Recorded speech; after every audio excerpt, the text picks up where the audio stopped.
ప్రభును రక్షకుడైన యేసుక్రీస్తు నామములో మీ అందరికీ శుభములు తెలియజేస్తూ ఉన్నాము. క్రైస్ట్ కవెనెంట్ చర్చ్ సంఘం యొక్క ఆదివారపు ఆరాధనకు ప్రేమతో మిమ్మల్ని అందరినీ ఆహ్వానిస్తున్నాం.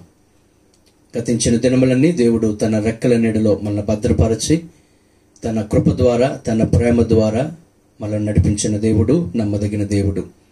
అటువంటి గొప్ప దేవునికి మనమందరం కలిసి దేవుని ఆరాధన చేద్దాం, దేవుని నామని మహింపరచుదాం.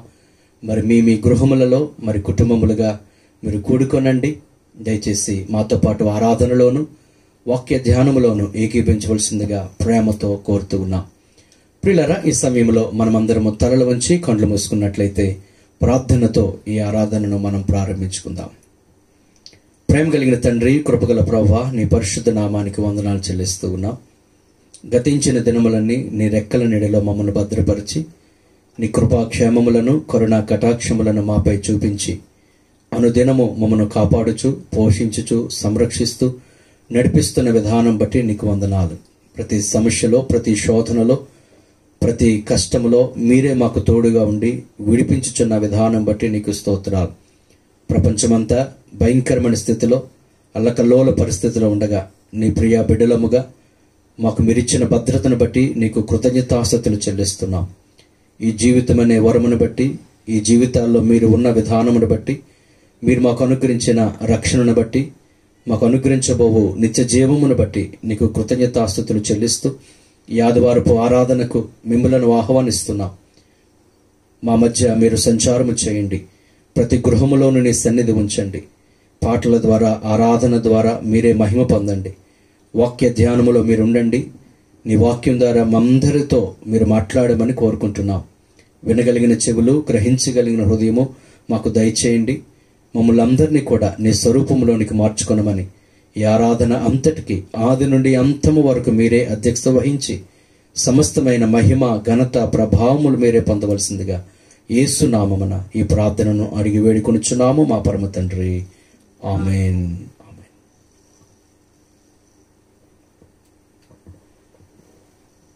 ఈ సమయంలో కొన్ని పాటలు పాడుకుని దేవుని నామాన్ని మహిమపరచుదాం. మరి క్రైస్ట్ కవెనెంట్ చర్చ్ సంఘం యొక్క పాటల పుస్తకంలోంచి 209వ పాట, నీవు లేని రోజు అసలు రోజే కాదయ్యా, నీవు లేని బ్రతుకు అసలు బ్రతుకే కాదయ్యా, నీవే లేకపోతే నేను అసలే లేనయ్యా అనే పాట పాడుకుని దేవుని నామాన్ని మహిమపరచుదాం.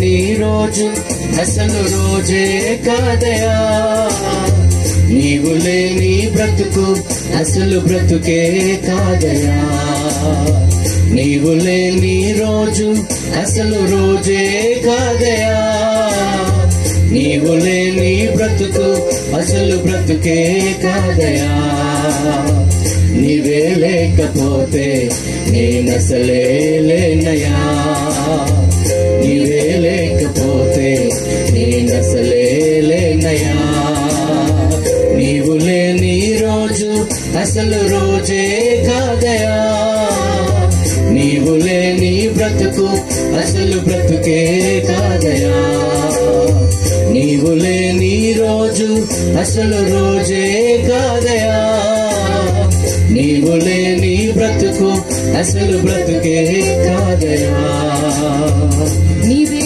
లేకపోతే నేనసలే లేనయా, నీవే లేకపోతే నేనసలే లేనయా, బాధ కలుగు వేళలో నెమ్మది నాకిచ్చావు, నా కన్నీరు తుడిచి నా చేయి పట్టావు, బాధ కలుగు వేళలో నెమ్మది నాకిచ్చావు, నా కన్నీరు తుడిచి నా చేయి పట్టావు, నన్ను విడువ నన్ను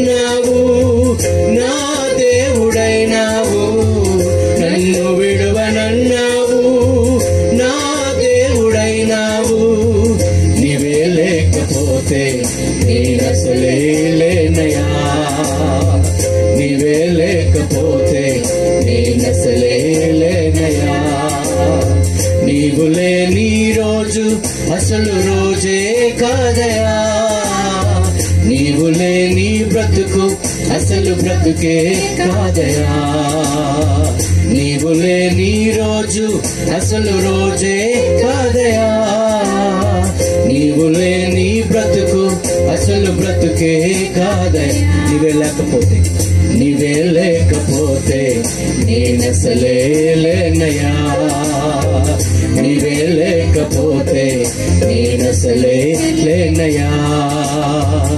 ఈనాటి నా స్థితి నీవు నాకు ఇచ్చినదే, నేను కలిగి ఉన్నవన్నీ నీదు కృపా భాగ్యమే.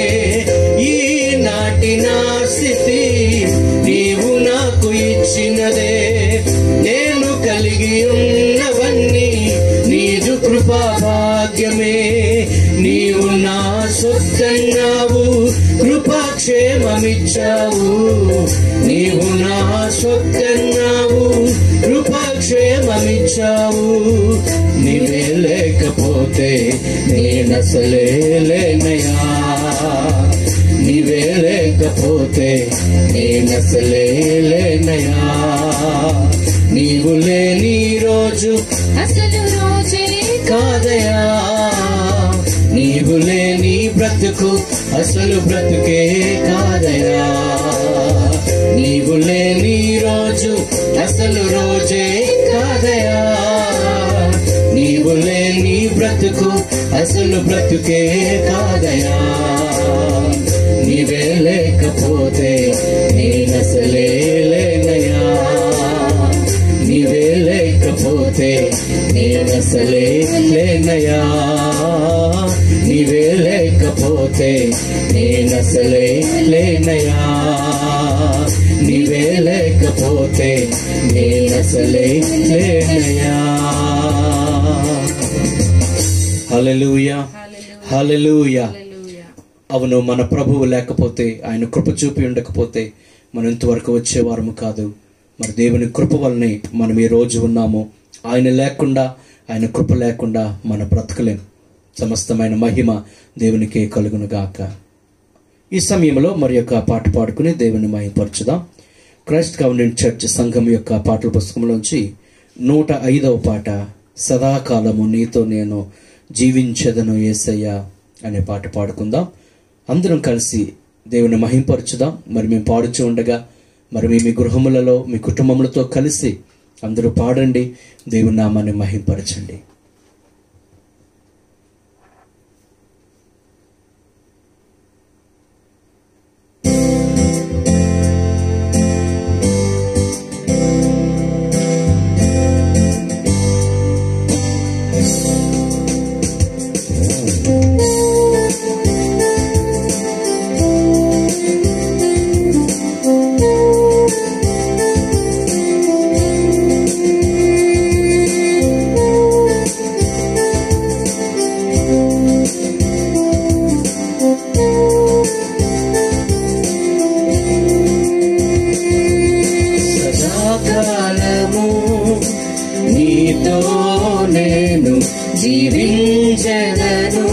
యేసయ్యా సదాకాలము నీతో నేను జీవించెదను యేసయ్యా యేసయ్యా యేసయ్యా యేసయ్యా యేసయ్యా యేసయ్యా యేసయ్యా యేసయ్యా యేసయ్యా సదాకాలము నీతో నేను జీవించెదను యేసయ్యా సదాకాలము నీతో నేను జీవించెదను యేసయ్యా పాపాల ఊబిలో పడియున్న నన్ను నీ ప్రేమతో నన్ను లేపావయ్యా పాపాల ఊబిలో పడి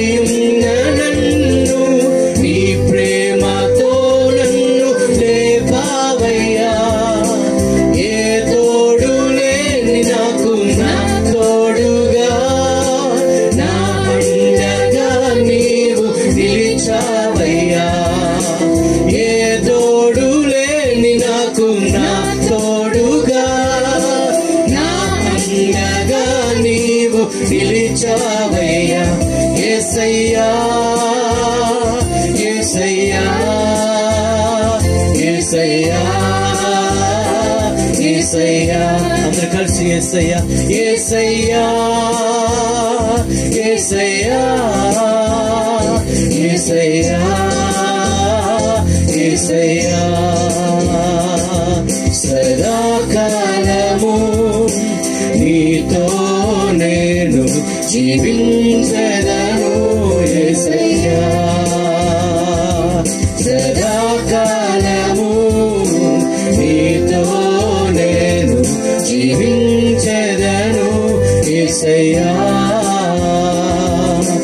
నీ వాత్సల్యమును నాపై చూపించి నీ సాక్షిగా నన్ను నిలిపావయ్యా నీ వాత్సల్యమును నాపై చూపించి నీ సాక్షిగా నన్ను నిలిపావయ్యా ఆశ్చర్య కార్యములు ఎన్నో చేసి నీ పాత్రగా నన్ను మలిచావయ్యా పాడదాం ఆశ్చర్య కార్యములు ఎన్నో చేసి నీ పాత్రగా నన్ను మలిచావయ్యా యేసయ్యా యేసయ్యా యేసయ్యా యేసయ్యా యేసయ్యా యేసయ్యా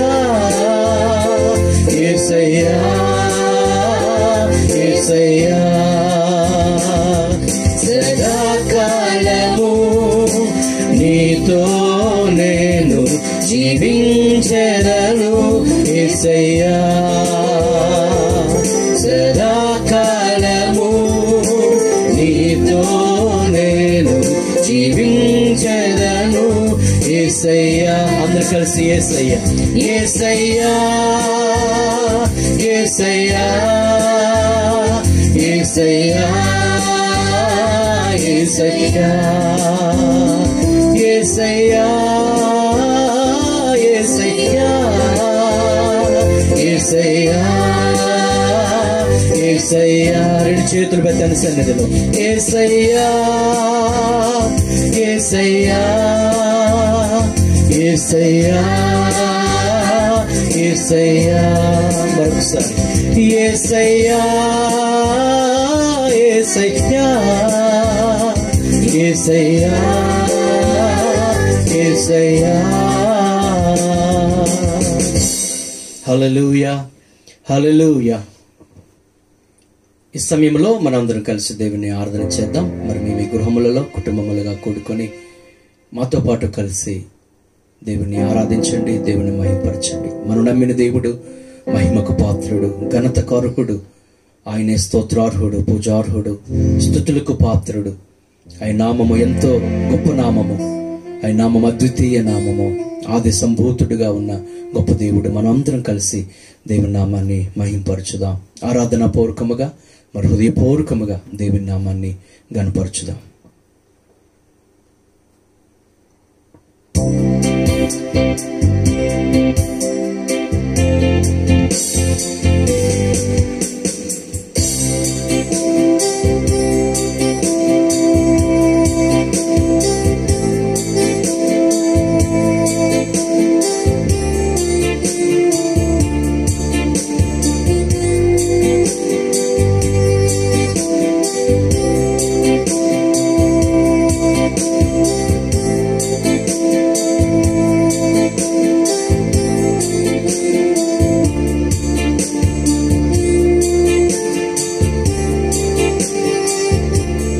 మహిమకు పాత్రుడా ఘనతకు అర్హుడా మా చేతులెత్తి మేము నిన్నారాధింతుము మహిమకు పాత్రుడా ఘనతకు అర్హుడా మా చేతులెత్తి మేము నిన్నారాధింతుము మహోన్నతుడా అద్భుతాలు చేయువాడా నీ వంటి వారు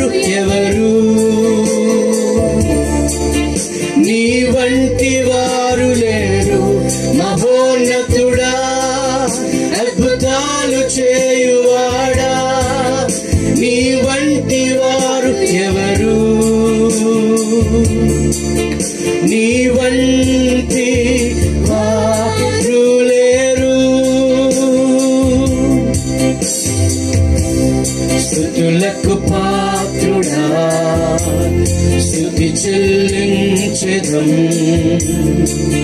నీ నామమెంతో గొప్పది మేమారాధింతుము. స్తుతులకు పాత్రుడా స్తుతి చెల్లించెదం. నీ నామమెంతో గొప్పది మేమారాధింతుము. మహోన్నతుడా అద్భుతాలు చేయువాడా నీ వంటి వారు ఎవరు? నీ వంటి వారు లేరు. మహోన్నతుడా అద్భుతాలు చేయువాడా నీ వంటి వారు ఎవరు? నీ వంటి వారు లేరు.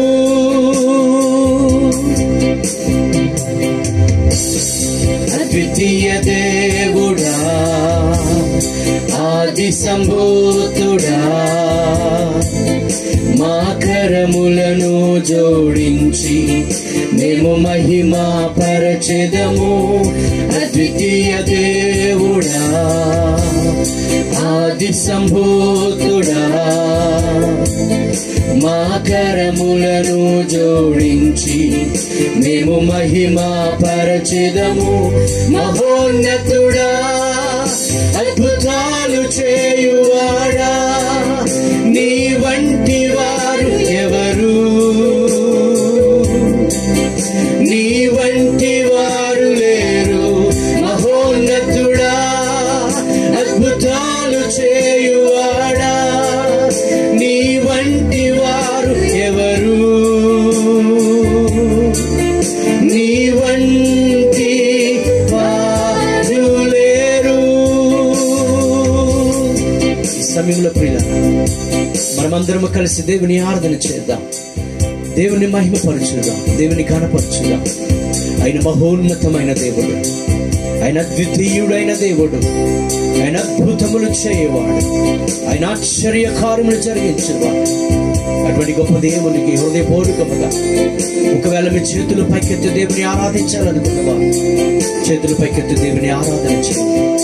మోకరించాలనుకున్నవారు మోకరించండి. కళ్ళు మూసుకుని దేవుని ఆరాధించాలనుకున్నవారు హృదయపూర్వకముగా ధ్యానపూర్వకముగా దేవుని ఆరాధించండి. ప్రతి గృహములో దేవుని సన్నిధి సంచారము చేస్తున్నాడు. దేవుడు మనందరినీ దర్శిస్తూ ఉన్నాడు. పరిశుద్ధాత్మ దేవుడు మనల్ని తాకబోతూ ఉన్నాడు. దేవుని మహిమపరచుదాం.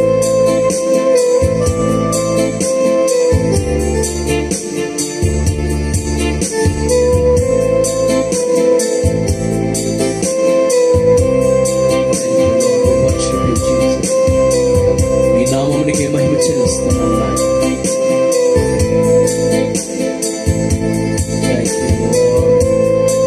స్తుతులు తండ్రి. మహిమకు పాత్రుడా ఘనతకు అర్హుడా మా చేతులెత్తి మేము నిన్నారాధింతుము. మహిమకు పాత్రుడా ఘనతకు అర్హుడా మా చేతులెత్తి మేము నిన్నారాధింతుము. మహోన్నతుడా అద్భుతాలు చేయువాడా నీ వంటి వారు ఎవరు? నీ వంటి వారు లేరు. మహోన్నతుడా అద్భుతాలు చేయువాడా నీ వంటి వారు ఎవరు? నీ వంటి వారు లేరు. స్తుతులకు పాత్రుడా స్తుతి చెల్లించెదం. నీ నామమెంతో గొప్పది మేమారాధింతుము.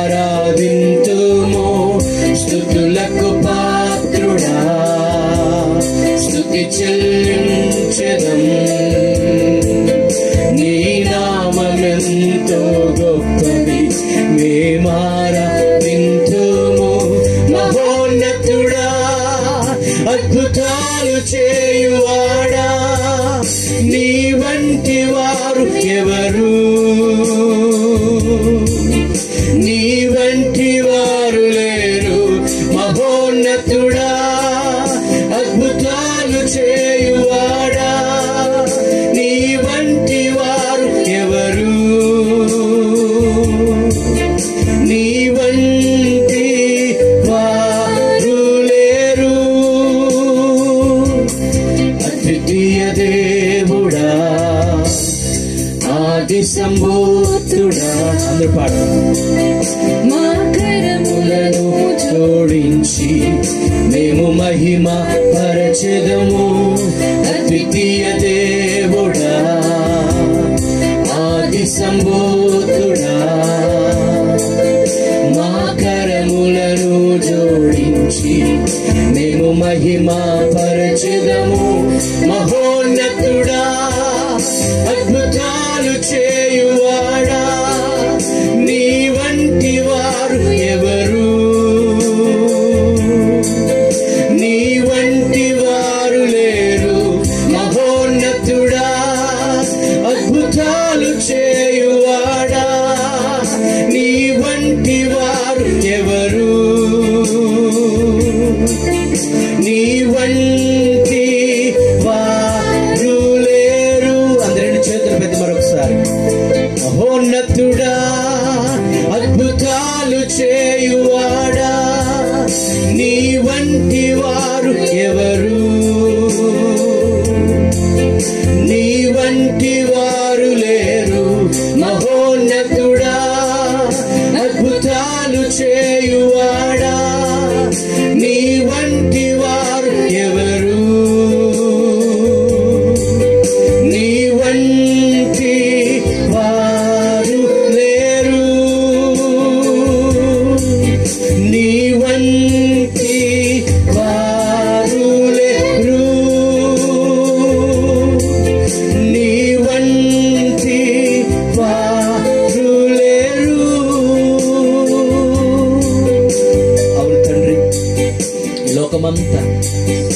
లోకమందంతటా మేము ఎంత వెతికినా నీ వంటి వారు ఎవరు లేరు నాయన నీలా మమ్మను ప్రేమించేవారు నీలా మమ్మను ఆదరించేవారు నీలా మాకు తోడుగా ఉండి మమ్మల్ని నడిపించేవారు నీలా మా శ్రమలో మా శోధనలో మా కష్టములో మా కన్నీటిలో మా చేయి పట్టుకు నడిపించేవారు ఎవరు లేరు నాయన నీలా మా కొరకు రక్తం చిందించిన వారు ప్రాణం పెట్టిన వారు ఎవరు లేరు ప్రభువా నీ మహోన్నతుడు తండ్రి అందుకే మేము ఆరాధిస్తున్నాం నీ నామాన్ని మహిమపరుస్తున్నాం నీ నామాన్ని గణపరుస్తున్నాము తండ్రి నిన్నే స్తుతిస్తున్నాము తండ్రి నీ నామమునికే మహిమ కలుగును గాక నీ నామమునికే సమస్తమైన ఘనత ప్రభావములు కలుగును గాక నీకే స్తుతులు నీకే మహిమ నీకే ఘనత ప్రభావం చెల్లిస్తూ ఉన్నా తండ్రి నీకు వందనాలు ఈ ఉదయకాల సమయంలో దేవుని సన్నిధిని మనం అనుభవిస్తూ ఉండగా మన హృదయాలు ప్రభుకి సమర్పించుకుందాం దేవుని వాక్యము కొరకు మన హృదయాలు సిద్ధపరచుకుందాం ఈ ఆరాధన అంతటికీ ప్రభువే అధ్యక్షత వహించి నడిపించులాగున తన వాక్యం ద్వారా మనందరితో మాట్లాడినట్లు వినగలిగిన చెవులు గ్రహించగల హృదయం ప్రభు మనకిచ్చి ఆ దేవుని వాక్యాన్ని మనం పాటించగలిగినట్లు దేవుడు కృప చూపినట్లు ప్రార్థన చేద్దాం. పాస్టర్ గారు ప్రార్థనలో నడిపిస్తారు. మనమందరము ప్రార్థనలో ఏకీభవించుదాం. స్తోత్రం నాయన పరిశుద్ధుడా, మీకు వందనాలు, స్తుతులు, స్తోత్రాలు ప్రభువా. నా తండ్రి, నేను ఈ యొక్క ఉదయకాల సమయంలో మరి ఒకసారి తండ్రి నీ పాదాల చెంతకు వచ్చి నాయన నీ నామాన్ని ఘనపరిచే భాగ్యాన్ని మీరు మాకు అనుగ్రహించారు. మీకు స్తోత్రాలు. అవును తండ్రి, నాయన నీ నామం ఎంతో ఉన్నతమైనది ప్రభువా. నీకు స్తోత్రాలు ప్రభువా. నీ మహోన్నతుడవు తండ్రి. నాయన నువ్వు మహిమ కలిగిన దేవుడవు ప్రభువా. నీకు స్తోత్రాలు నాయన. నీకు వందనాలు తండ్రి. నాదైనా నీకు స్తోత్రాలు. నేను ఆది సంభూతుడవు తండ్రి. అద్వితీయ దేవుడవు ప్రభువా. నీకు వందనాలు తండ్రి. నేను ఇంత గొప్ప దేవుని ప్రభువా. నైనా మేము నైనా నా తండ్రి నిన్ను దేవునిగా కలిగినందుకు, తండ్రిగా కలిగినందుకు ప్రభువా. నైనా నీ పిల్లలు బిడ్డలుగా నైనా మీరు మమ్మల్ని అంగీకరించినందుకు నీకు వందనాలు ప్రభా. నా తండ్రి నీకు స్తోత్రాలు ప్రభా. అంత మాత్రమే కాదు గాని ప్రభా, నా తండ్రి నీ బిడ్డలమ్మగా నా తండ్రి నైనా నీకు ఏకైక కుమారుని ప్రభా మా కొరకు నైనా మీరు అనుగ్రహించి నా తండ్రి నా దేవా నా తండ్రి మా కొరకు నీ కుమారుని నువ్వు సమర్పించుకున్నావు తండ్రి. నీకు స్తోత్రాలు. నీ కుమారుని యొక్క శిలువ త్యాగము వలన ప్రభా నా తండ్రి మేమందరము నా తండ్రి నీకు సమీపించడానికి మీరు మాకు ఇచ్చిన ఆ గొప్ప అధికారమును బట్టి అర్హతను బట్టి నేను మీకు కృతజ్ఞతాస్తుతులు చెల్లిస్తున్నాము ప్రభా. నా తండ్రి నీకు వందనాలు ప్రభా. ఈ ఉదయకాల సమయంలో మా జీవితాలను నేను మేము నీకు సమర్పించుకుంటున్నాము తండ్రి. నీకు స్తోత్రాలు. నేను ఇంతవరకు నైనా పాటల ద్వారా ఆరాధన ద్వారా మీరు మహిమ పొంది ఉన్నారని మేము నమ్ముచున్నాము తండ్రి. నీకు స్తోత్రాలు ప్రభా. నైనా ఈ సమయంలో నైనా వాక్యము నైనా విత్తబడబోచుండగా నీ దాసుని అభిషేకించండి ప్రభా. నీ వాక్యము ద్వారా మా అందరితో మీరు మాట్లాడండి ప్రభా. వినగలిగిన చెవులు, గ్రహించగలిగిన హృదయాలను మీరు మా అందరికీ అనుగ్రహించి నా తండ్రి నీ వాక్యమును నైనా వినిన మేము నైనా వినిన మట్టుగా కాదు గాని ప్రభా వాక్యానుసారముగా జీవించే నైనా కృపను నైనా మీరు మా అందరికీ అనుగ్రహించండి. నా తండ్రి నీకు స్తోత్రాలు ప్రభా. ఈ సమయంలో ఎంతమంది బిడ్డలు నేను ఈ ఆరాధనలో పాలు పంపులు పొంది ఉన్నారు. ప్రతి బిడ్డను నైనా నీ మెండైన దీవెనలతో నైనా మీరు ఆశీర్వదించమని నైనా నీ సన్నిధిని వారికి నైనా కుమ్మరించమని అడుగుచున్నాము తండ్రి. నీకు స్తోత్రాలు. ప్రతి గృహములో ప్రభా నైనా నా తండ్రి నైనా ప్రతి గృహంలో నీ సన్నిధిని ఉంచి ప్రతి గృహాన్ని మీరు దర్శించమని నీ సన్నిధిలో ప్రతిమాలుకుంటున్నాము తండ్రి. నీకు స్తోత్రాలు నైనా. నీకు వందనాలు. ఇంతవరకు మీరు నడిపించిన విధానాన్ని బట్టి మీకే కృతజ్ఞతాస్తుతులు చెల్లిస్తూ ఈ ఆరాధన అంతటిని నీ చేతులకే సమర్పించుకుంటూ యేసు పరిశుద్ధ నామమున ఈ ప్రార్థన అడిగి వేడుకొంచున్నాను మా పరమ తండ్రి. ఆమేన్. ఆమేన్.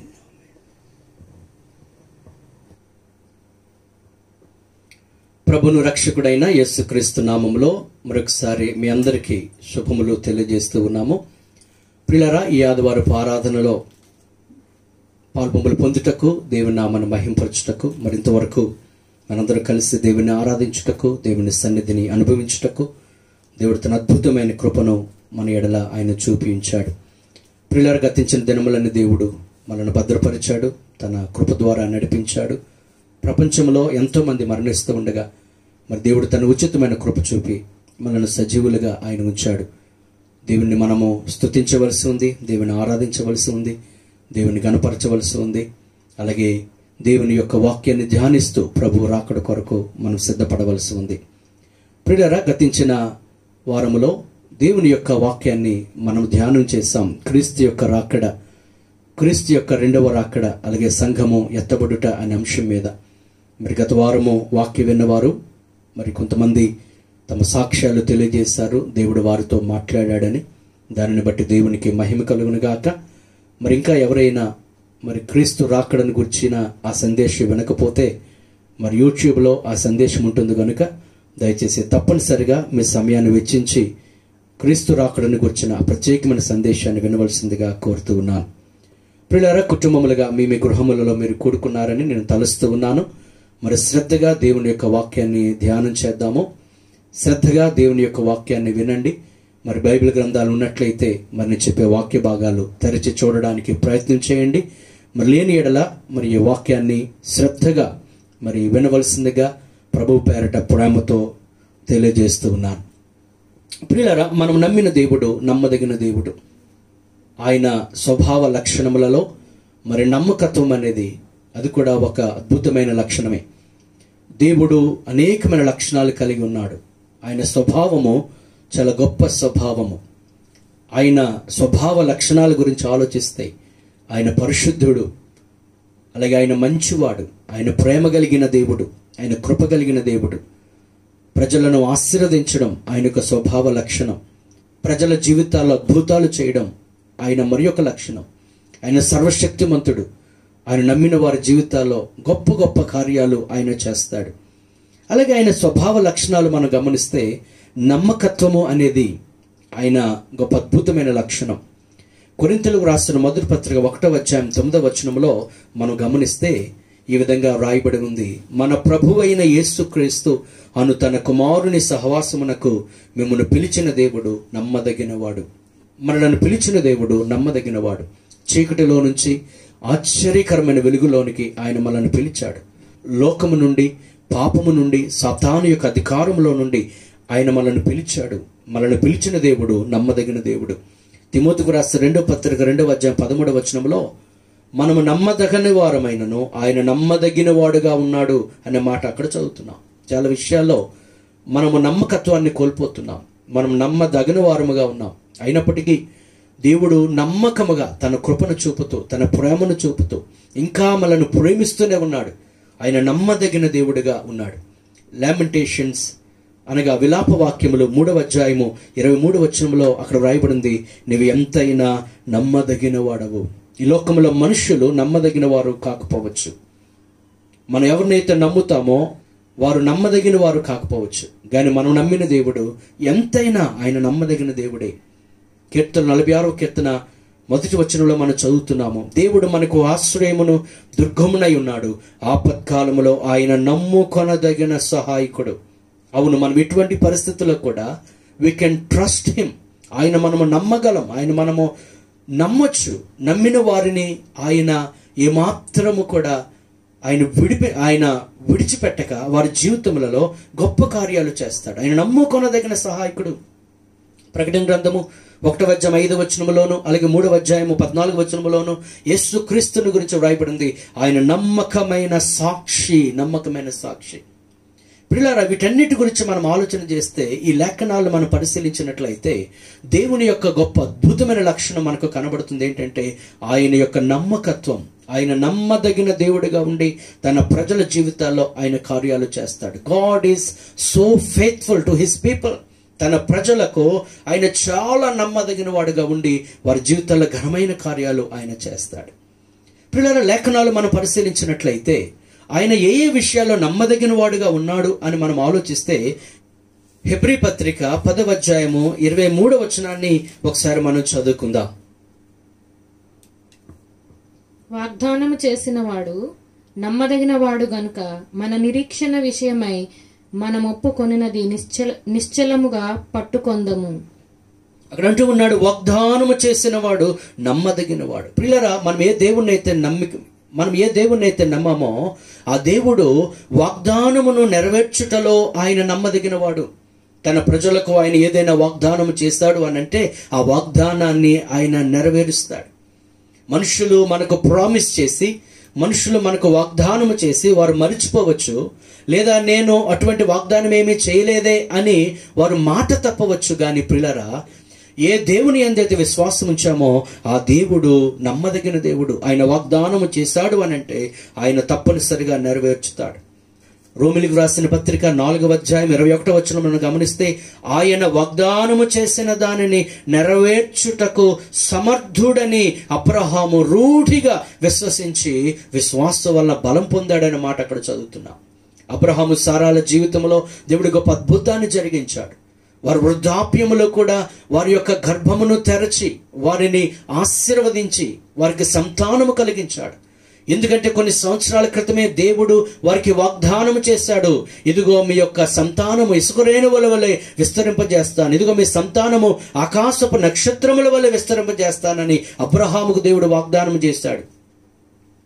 దేవుడు వాగ్దానం చేశాడు గనుక సారా యొక్క శరీరము మృతతుల్యమైనప్పటికీ, బిడ్డలను కనలేని పరిస్థితిలో ఉన్నప్పటికీ సర్వశక్తి కలిగిన దేవుడు ఆమె గర్భమును తెరచి అబ్రహాము శారాలకు దేవుడు గొప్ప అద్భుతమైన సంతానాన్ని ఇచ్చాడు. అందుకే అబ్రహాము ఈరోజు విశ్వాసులకు తండ్రిగా పిలుస్తూ ఉన్నాడు. ఎందుకనగా అబ్రహాము జీవితంలో దేవుడు వాగ్దానం చేశాడు, ఆ వాగ్దానాన్ని దేవుడు నెరవేర్చాడు.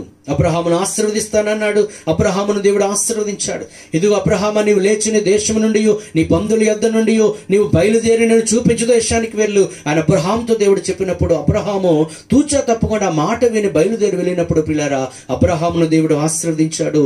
ఈరోజు విశ్వాసులకు తండ్రిగా అబ్రహాము నిలబడ్డాడు. ప్రియులారా, యోసేపు గురించి ఆలోచన చేసినట్లయితే యోసేపుకు దేవుడు ముందుగానే కల ద్వారా మాట్లాడి ఉన్నాడు. ఇదిగో నువ్వు ఒక దేశానికి ఒక నాయకుని అవుతావు, నీ యొక్క కుటుంబ సభ్యులు, నీ యొక్క అన్నదమ్ములు, నీ యొక్క తండ్రి వీరందరూ కూడా నీ మీద ఆధారపడతారు అని చెప్పిన ఆ వాగ్దానము ప్రియులారా కొన్ని సంవత్సరముల తర్వాత యోసేపు జీవితంలో నెరవేర్చబడింది. ఇదిగో మోషేకు దేవుడు చెప్పాడు, ఇదిగో నీ ఫరో యొద్దకు నీవు వెళ్ళు, నిన్ను నాయకునిగా నేను చేసుకుంటున్నాను, వారందరినీ కూడా ఐగుప్తు దేశం విడిపిస్తావు నీవు అని దేవుడు వాగ్దానం చేశాడు. ఆ వాగ్దాన ప్రకారమే మోషేను దేవుడు నాయకునిగా ఐగుప్తు దేశానికి పంపించి తన ప్రజలను ఆయన విడిపించుకున్నాడు. పిల్లరా, దేవుడు ఏదైనా వాగ్దానం చేశాడు అని అంటే ఆయన తప్పక నెరవేరుస్తాడు. ప్రియ సహోదరి సహోదరుడా, మనం నమ్మిన దేవుడు నమ్మదగిన దేవుడు. వాగ్దానం నెరవేర్చుటలో ఆయన నమ్మదగిన వాడు. నీ జీవితంలో ఏదైనా ఆయన వాగ్దానం చేశాడంటే, ఏదైనా ఆయన ప్రామిస్ చేశాడంటే ఆ ప్రామిస్ ని, ఆ వాగ్దానాన్ని తప్పనిసరిగా నెరవేర్చుతాడు. ఒకవేళ ఆయన చేసిన వాగ్దానము నెరవేరలేదు అని అంటే అది దేవుని యొక్క అపనమ్మకత్వము కాదు, గాని ఒకవేళ దేవుడు చెప్పినట్లు నువ్వు వినలేదేమో, దేవుని యొక్క మాటకు అవిధేయత నీవు చూపించావేమో, ఆ పరిస్థితిలో తప్ప దేవుడు తప్పనిసరిగా తన వాగ్దానాన్ని నెరవేరుస్తాడు. సౌలుతో దేవుడు చెప్పాడు, సౌలుని దేవుడు ఏర్పరచుకున్నాడు, సదాకాలము కూడా ఇశ్రాయేలుల మీద తన రాజ్యము స్థిరపరుస్తానని దేవుడు వాగ్దానం చేశాడు. కానీ ఎప్పుడైతే సౌలు దేవుని మాటకు అవిధేయత చూపించాడో, దేవుడు చెప్పిన మాట వినలేదో, దేవుడు తన రాజ్యాన్ని తీసివేసి దావీదుకు దాన్ని అప్పగించాడు. ఎందుకు అనంటే సౌలు యొక్క అవిధేయత వల్లనే. ప్రియ సహోదరి సహోదరులారా, దేవుడు వాగ్దానములు తప్పనిసరిగా నెరవేరుస్తాడు.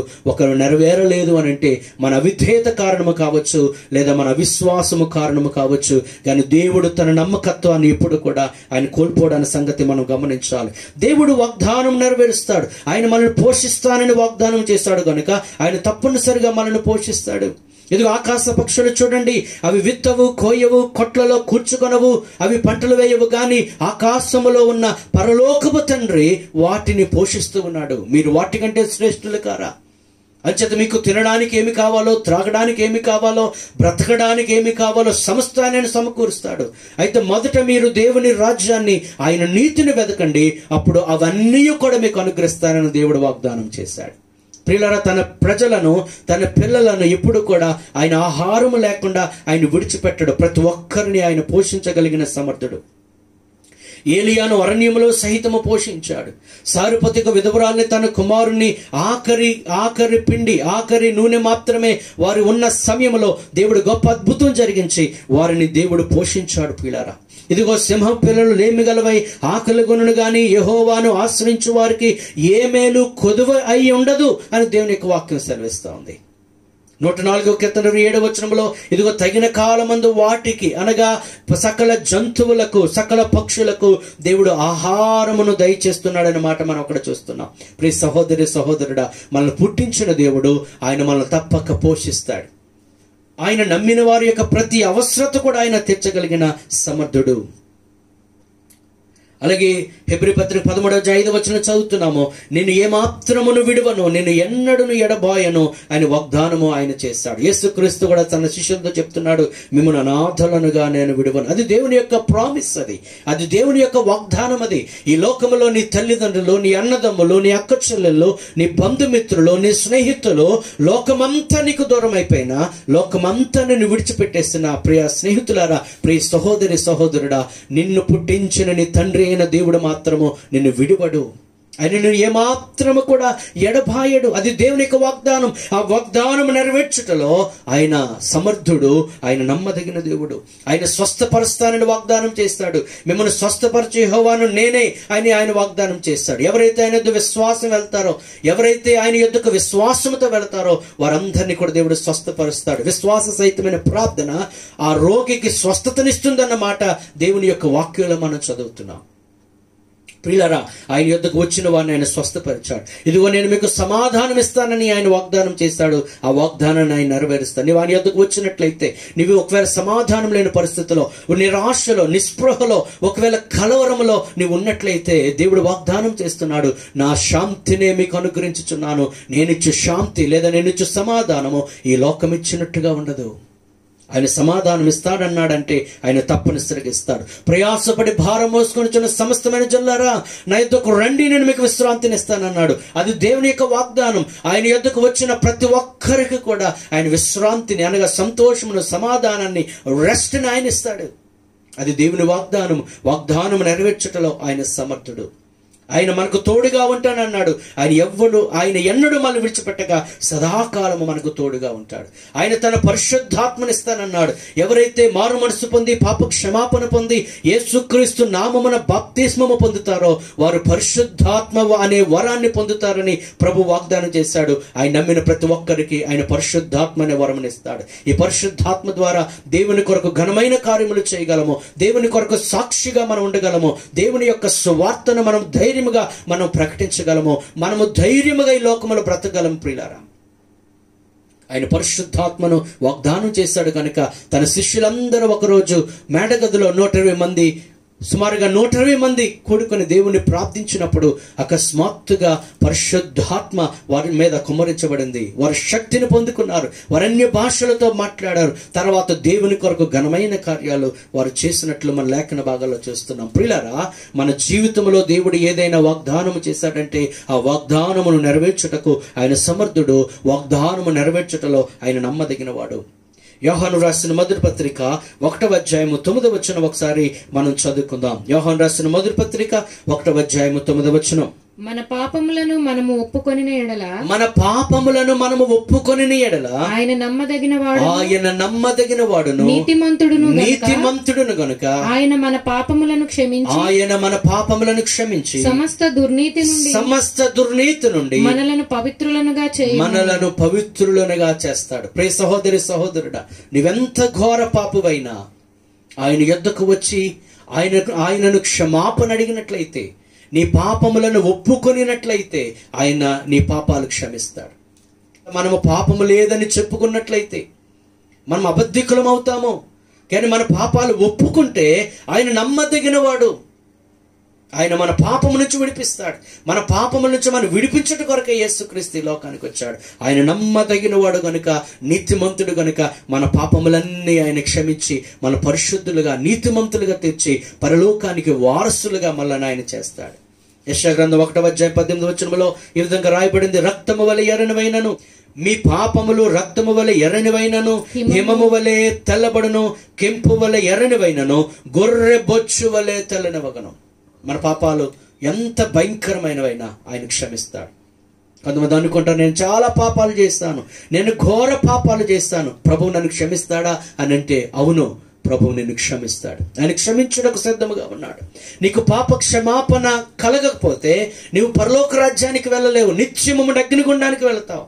ఆ అగ్నిగుండము నుండి, ఆ నరకము నుండి తప్పించుట కొరకు యేసుక్రీస్తు లోకానికి వచ్చాడు కనుక ఆయన యొద్దకు వెళ్ళి, తండ్రి నేను పాపిని అని ఒప్పుకున్నట్లయితే నీ పాపాలు ఆయన క్షమిస్తాడు. ఎందుకనగా ఆయన నమ్మదగిన దేవుడు. నిన్ను నరక శిక్ష నుండి ఆయన తప్పిస్తాడు.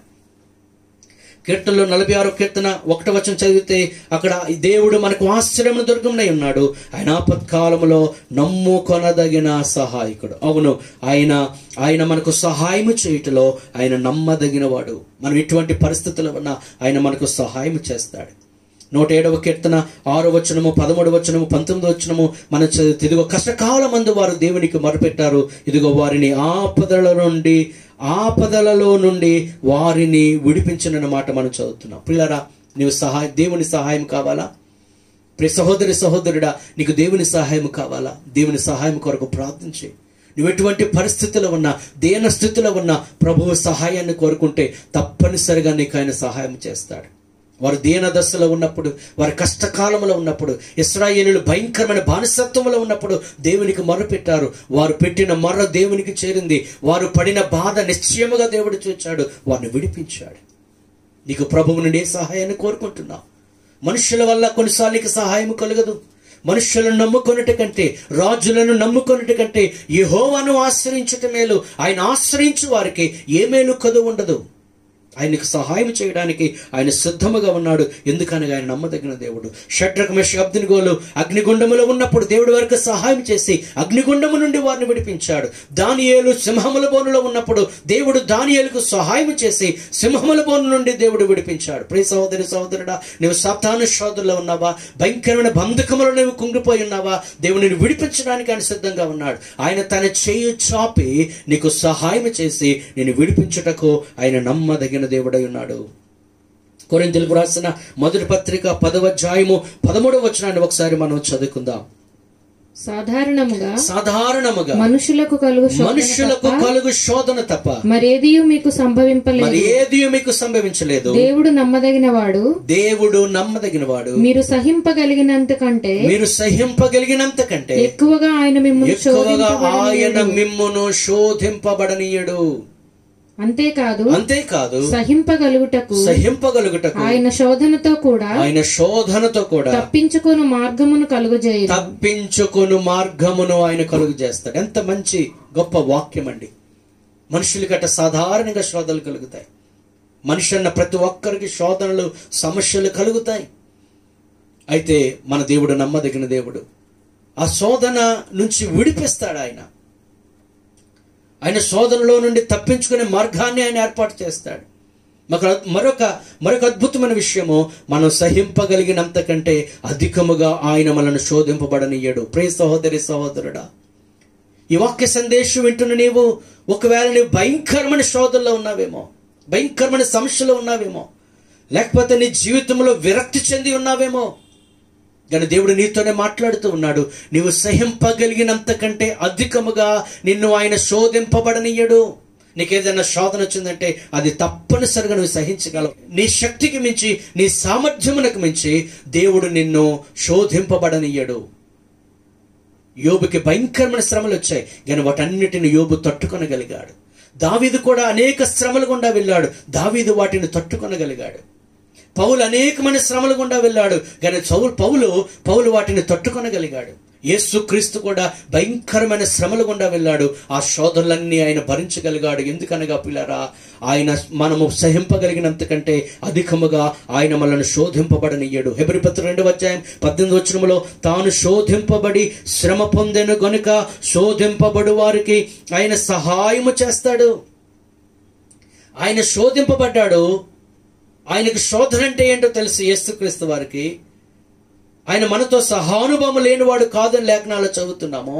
అందుచేత శోధింపబడే ప్రతి ఒక్కరికి కూడా ఆయన సహాయం చేయగలిగిన శక్తి కలిగిన దేవుడు.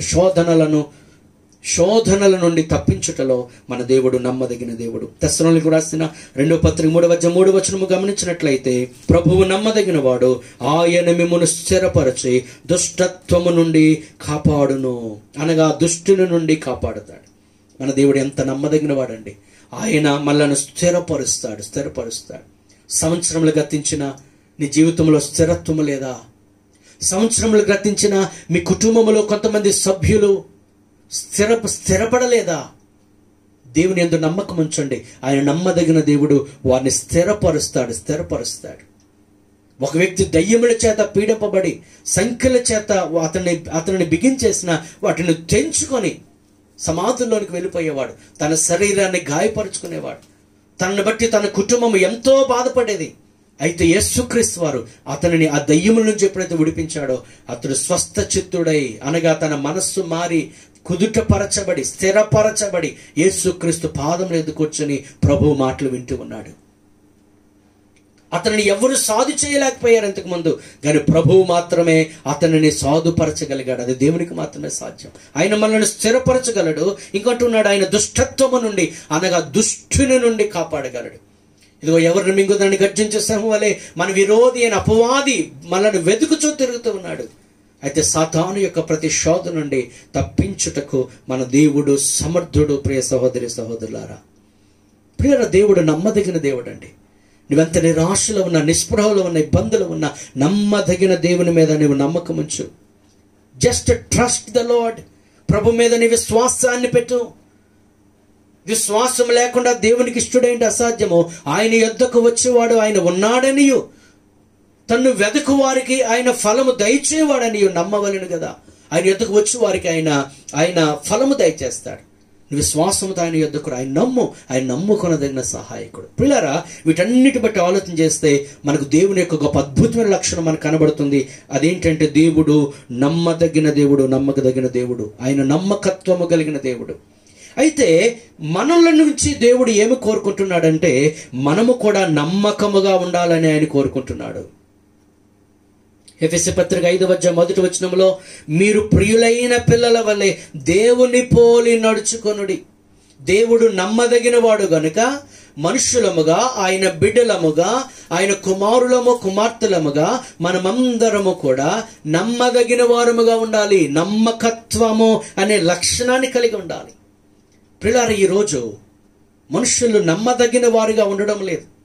మనుషులు తమ నమ్మకత్వాన్ని కోల్పోతున్నారు. వారు ఫెయిత్ఫుల్గా ఉండడం లేదు. అంచేత దేవుని పిల్లలు ఎలా ఉండాలి అని అంటే, వారు ఎప్పుడూ కూడా నమ్మకత్వం అనే గొప్ప లక్షణాన్ని కలిగి ఉండాలి. కొరింథీయులకు రాసిన మొదటి పత్రిక 4:2 ఈ విధంగా రాయబడింది, గృహ నిర్వాహకులలో ప్రతి వాడును నమ్మకమైన వాడయుండుట ఆవశ్యము. ఆవశ్యం అంటే అది తప్పనిసరి. ఖచ్చితంగా ప్రతి ఒక్కడు కూడా నమ్మకముగా ఉండాలి. లోకాసువార్త 12:42 నమ్మకమైన బుద్ధి గల గృహ నిర్వాహకుడు ఎవడు అనే మాట చూస్తున్నాం. ప్రియులారా, మనము గృహ నిర్వాహకులం. We are the stewards. అనగా దేవుడు మనకి ఏదైతే అప్పగించాడో వాటి విషయాల్లో మనం నమ్మకముగా ఉండాలి. గృహ నిర్వాహకులుగా ఉండాలి. దేవుడు అప్పగించిన వాటిని మనం సరిగా మేనేజ్ చేయాలి. ఎందుకు అనంటే, యజమానుడు దేవుడు. దేవుడు మనకు వేటిని అప్పగించాడో వాటన్నిటి గురించి దేవునికి విమర్శ దినమందు మనం దేవునికి లెక్క అప్పగించాలి. అంచేత మనం నమ్మకముగా ఉండాలి. యజమానుని చిత్తమెరిగియు అలాగు చేయని వానికి అనేక దెబ్బలు తగులుతాయని లేఖనాల్లో మనం చదువుతున్నాం. అంచేత మనము దేవుని పిల్లలముగా లేదా దేవుని దాసులముగా మన యజమానుడైన దేవుడు, మన సృష్టికర్త అయిన దేవుడు వేటినైతే మనకు అనుగ్రహించాడో వాటన్నిటి విషయాల్లో మనం నమ్మకంగా ఉండాలని దేవుడు కోరుకుంటున్నాడు. దేవుని పోలి మనం నడుచుకోవాలి. మనలో నమ్మకత్వాన్ని దేవుడు చూడాలి. ఇదిగో భలా నమ్మకమైన మంచి దాసుడా అని దేవుని నుంచి మనము ప్రశంసను మనము పొందుకోవాలి. 101వ కీర్తన 6వ వచనములో ఈ విధంగా రాయబడింది. ఒకసారి మనం చదువుకుందాం. నా యొద్ద నివసించినట్లు దేశములో నమ్మకస్తులైన వారిని నేను కనిపెట్టుచున్నాను. దావీదు ఈ కీర్తన రాస్తూ చెప్తున్నాడు, ఇదిగో నా యొద్ద నివసించినట్లు నేను నమ్మకస్తులైన వారిని కనిపెట్టుచున్నాను. అంటే నా యొద్ద ఉండాలి అని అంటే, నా దగ్గర పని చేయాలి అని అంటే, నాకు దాసులుగా ఉండాలంటే, లేదా నాతో కలిసి పని చేయాలంటే నాకు నమ్మకస్తులు కావాలి. నమ్మకముగా లేనివారు నాకు అవసరం లేదు. ప్రియులారా, లోకంలో మనం చూస్తున్నాము, ఒక ముఖ్యమంత్రి కానీ ఒక ప్రధానమంత్రి కానీ వారి దగ్గర పని చేయాలి అని అంటే నమ్మకమైన వారిని ఏర్పరచుకుంటారు. వారు పిఏలుగా కానీ లేకపోతే మంత్రులుగా కానీ ఎమ్మెల్యేలుగా కానీ వారి యొక్క నమ్మకత్వాన్ని బట్టి వారు ఎన్నుకొని వారితో పాటు కలిసి పనిచేసే అవకాశం వారికి ఇస్తారు. ప్రియులారా, దావీదు లాంటి భక్తుడు, దావీదు లాంటి మహారాజు తన యొద్ద నివసించడానికి నమ్మకస్తులైన వారిని కోరుకున్నప్పుడు, దేవుని యొద్ద నీవు నేను సదాకాలం నివసించాలి అనంటే, అనగా పరలోకములో మనము చేరి పరలోకమునకు మనం వెళ్ళి దేవునితో యుగయుగములు తరతరములు మనం జీవించాలంటే నమ్మకముగా మనం జీవించాలి. ఈ భూమి మీద నమ్మకస్తులకు మాత్రమే పరలోక రాజ్యములో చోటు ఉంటుంది. ప్రకటన గ్రంథము 17:14 ఒకసారి మనం చదువుకుందాం. ప్రకటన గ్రంథము 17:14. వీరు గొర్రెపిల్లతో యుద్ధము చేతురు గాని గొర్రెపిల్ల ప్రభువులకు ప్రభువును రాజులకు రాజునై ఉన్నందునను తనతో కూడా ఉండిన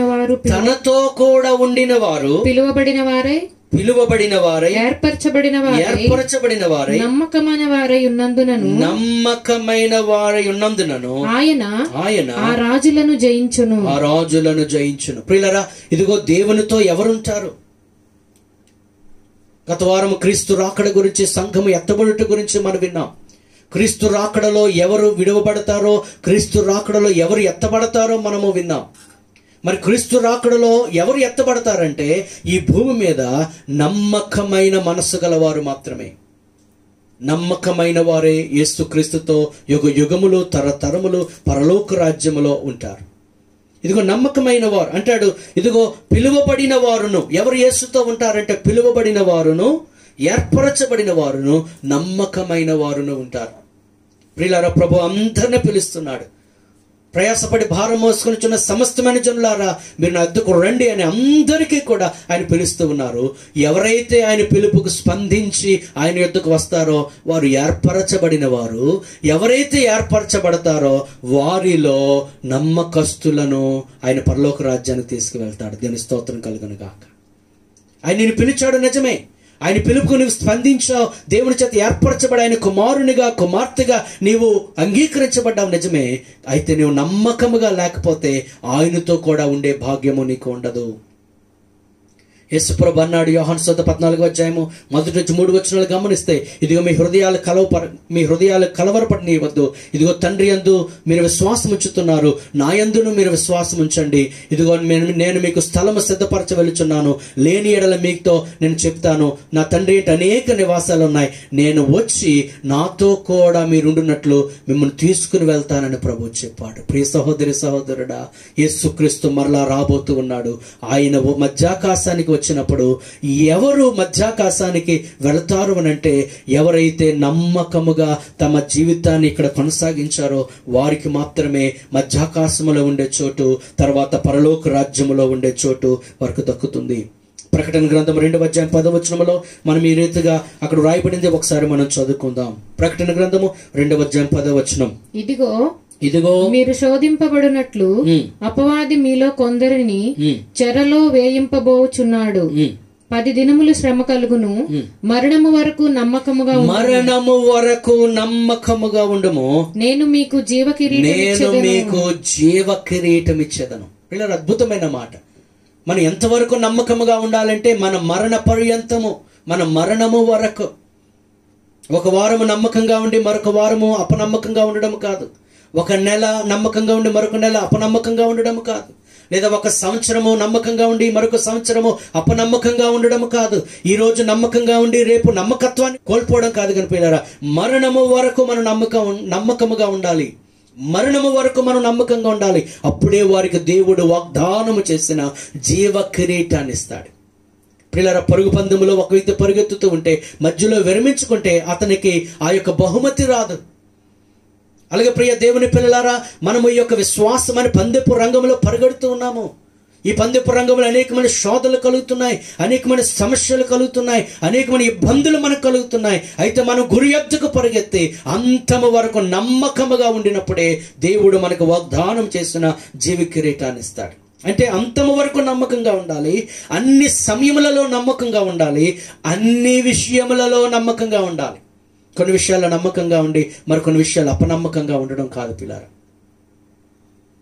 ఒకచోట ఇద్దరు, ఒక స్త్రీ ఒక పురుషుడు ఒక హోటల్లో వారు కూర్చుని వారు భోంచేస్తూ ఉన్నారు. వారు భోంచేస్తూ ఉండగా వారు ప్రక్కన చూసేటప్పటికి కొన్ని లక్షల క్యాష్ అక్కడ పెట్టబడి ఉంది. ఆ క్యాష్ను చూసిన వెంటనే వీరిద్దరూ కూడా ఆ యొక్క హోటల్ యజమాని వద్దకు వెళ్ళి, ఇదిగో మా దగ్గర ఇక్కడ క్యాష్ చూసాము, ఈ క్యాష్ని మేము మీకు అందిస్తూ ఉన్నాము, మీరు అది ఎవరికైతే చెందుతుందో వారికి మీరు అందజేయండి అని వారు చెప్పినప్పుడు ఆ హోటల్ యజమాని ఆశ్చర్యపోయాడట. ఇదిగో మేము కొన్నిసార్లు ఇలాగా మేము పరిశీలన చేస్తూ ఉన్నాము, పరీక్షిస్తూ ఉన్నాము, నమ్మకమైన దంపతులు ఎక్కడైనా కనబడతారేమో అని మేము పరీక్షిస్తూ ఉన్నాము. అందుకే కొంతమందిని ఇలాగ వారు ఉన్న చోట కొన్ని లక్షల డబ్బు పెట్టి వారిని టెస్ట్ చేస్తున్నాము. కానీ చాలా మంది ఆ డబ్బును పట్టుకుని పారిపోతున్నారు. కానీ మీరైతే ఆ డబ్బును సురక్షితంగా తీసుకువచ్చి మాకు అందించారు. నిజంగా మీరు చాలా మంచి దంపతుల్లాగా ఉన్నారు, మీ ఫోటో తీసుకొని ఇవ్వండి అని వారు అంటున్నారట. మేము అంత పెద్ద గొప్ప పని ఏం చేయలేదండి, మరి మా ఫోటో తీయవద్దు. లేదు, మీ ఫోటో తీయాలి, మీలాంటి నమ్మకస్తులు దేశంలో కావాలి, ప్రపంచమంతా తెలియాలి మీ గురించి అంటే, లేదు మేము ఆ ఫోటో తీయడానికి మేము అనుమతి ఇవ్వమని పదే చెప్తున్నారట. ఎంత చెప్పినా ఒప్పుకోవటం లేదు. చివరికి అతను పురుషుడు అంటున్నాడు, ఇలా ఫోటో తీసుకున్నానని నా భార్యగా అని తెలిస్తే నా భార్య ఊరుకోదండి అంటున్నాడట. అంటే దాని అర్థం ఏంటి? వీరిద్దరూ భార్యాభర్తలు కారు. ఎవరో భార్యను తీసుకొచ్చి హోటల్కి వెళ్ళాడు ఇతను. అతడు కూడా ఈమె భర్త కాదు, ఎవరో భర్త తీసుకొచ్చి హోటల్కి వెళ్ళారు. ఆ డబ్బు తీసుకొచ్చి చాలా మంచి వాళ్ళలాగా అందజేశారు. కానీ వారి యొక్క సంబంధములు అక్రమ సంబంధములు, వారు నమ్మదగిన వారు కాదు. ఈరోజు కూడా మనుషులు కొన్ని విషయాల్లో నమ్మకంగా ఉంటున్నారు, నమ్మకంగా ఉన్నట్లు కనిపిస్తున్నారు, నమ్మకంగా ఉన్నట్లు నటిస్తూ ఉన్నారు. కానీ నిజానికి కొన్ని విషయాల్లో వారు అపనమ్మకస్తులుగా ఉన్నారు. ప్రియులారా, దేవుని చేత ప్రశంస పొందుకునే నమ్మకత్వం మనకు కావాలి. దేవుడు మోషే గురించి అంటాడు, ఇదిగో ఈ మోషే నా ఇల్లంతటిలో నమ్మకమైన వాడు.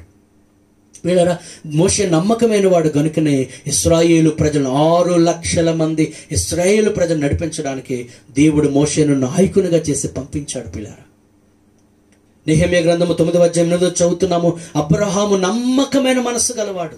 తన ఊర్లో ఎంతమంది ఉన్న వారు అందరినీ పిలవలేదు దేవుడు. అబ్రహాము నమ్మకమైన మనస్సు గలవాడని ఎరిగి అబ్రహామునే తన ఊర్లో నుంచి పిలిచాడు. అబ్రహామును దేవుడు ఆశీర్వదించాడు. పిల్లల నమ్మకముగా ఉన్నట్లయితే దేవుడు ఆశీర్వదిస్తాడు. మరి నువ్వు నమ్మకస్తునిగా ఉంటున్నావా? హెబ్రీ పత్రిక 3వ అధ్యాయం 6వ వచనంలో మనం చదివితే క్రీస్తు కుమారుడై ఉండి దేవుని ఇంటి విషయంలో నమ్మకంగా ఉన్నాడని మాట చూస్తున్నాం. దాసుడు నమ్మకంగా ఉన్నాడంటే అది వేరే సంగతి. కానీ క్రీస్తు కుమారుడై ఉండి కూడా తండ్రి అయిన దేవునికి చాలా నమ్మకంగా ఉన్నాడు. అందుకే యేసుక్రీస్తు ఆయన చనిపోవడానికి ముందు ప్రార్థన చేస్తూ ఉన్నాడు. తండ్రి, నీవు నాకు అప్పగించిన పని నేను సంపూర్ణంగా నెరవేర్చాను. నమ్మకముగా యేసుక్రీస్తు తనకు అప్పగించిన పనిని నెరవేర్చాడు. పిల్లారా, ప్రియ సహోదరి సహోదరుడా, నీవు నమ్మకంగా ఉంటున్నావా?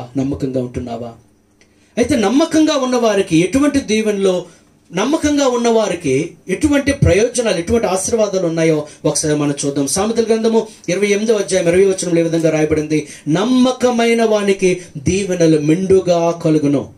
పిల్లరా, ఈ భూమి మీద నమ్మకంగా జీవించే వారికి యేసుతో కూడా యుగయుగాలు తరతరాలు ఆ పరలోక రాజ్యంలో ఉండే భాగ్యము దొరుకుతుందని నేర్చుకున్నాము. నమ్మకంగా ఉండేవారికి, మరణము వరకు నమ్మకముగా ఉండేవారికి జీవ కిరీటం ఇస్తాడని మనం నేర్చుకున్నాము. అయితే ఈ భూమి మీద బ్రతికినంత కాలము పిల్లరా, ఇక్కడ వ్రాయబడింది, నమ్మకమైన వానికి దీవెనలు మెండుగా కలుగుతాయట.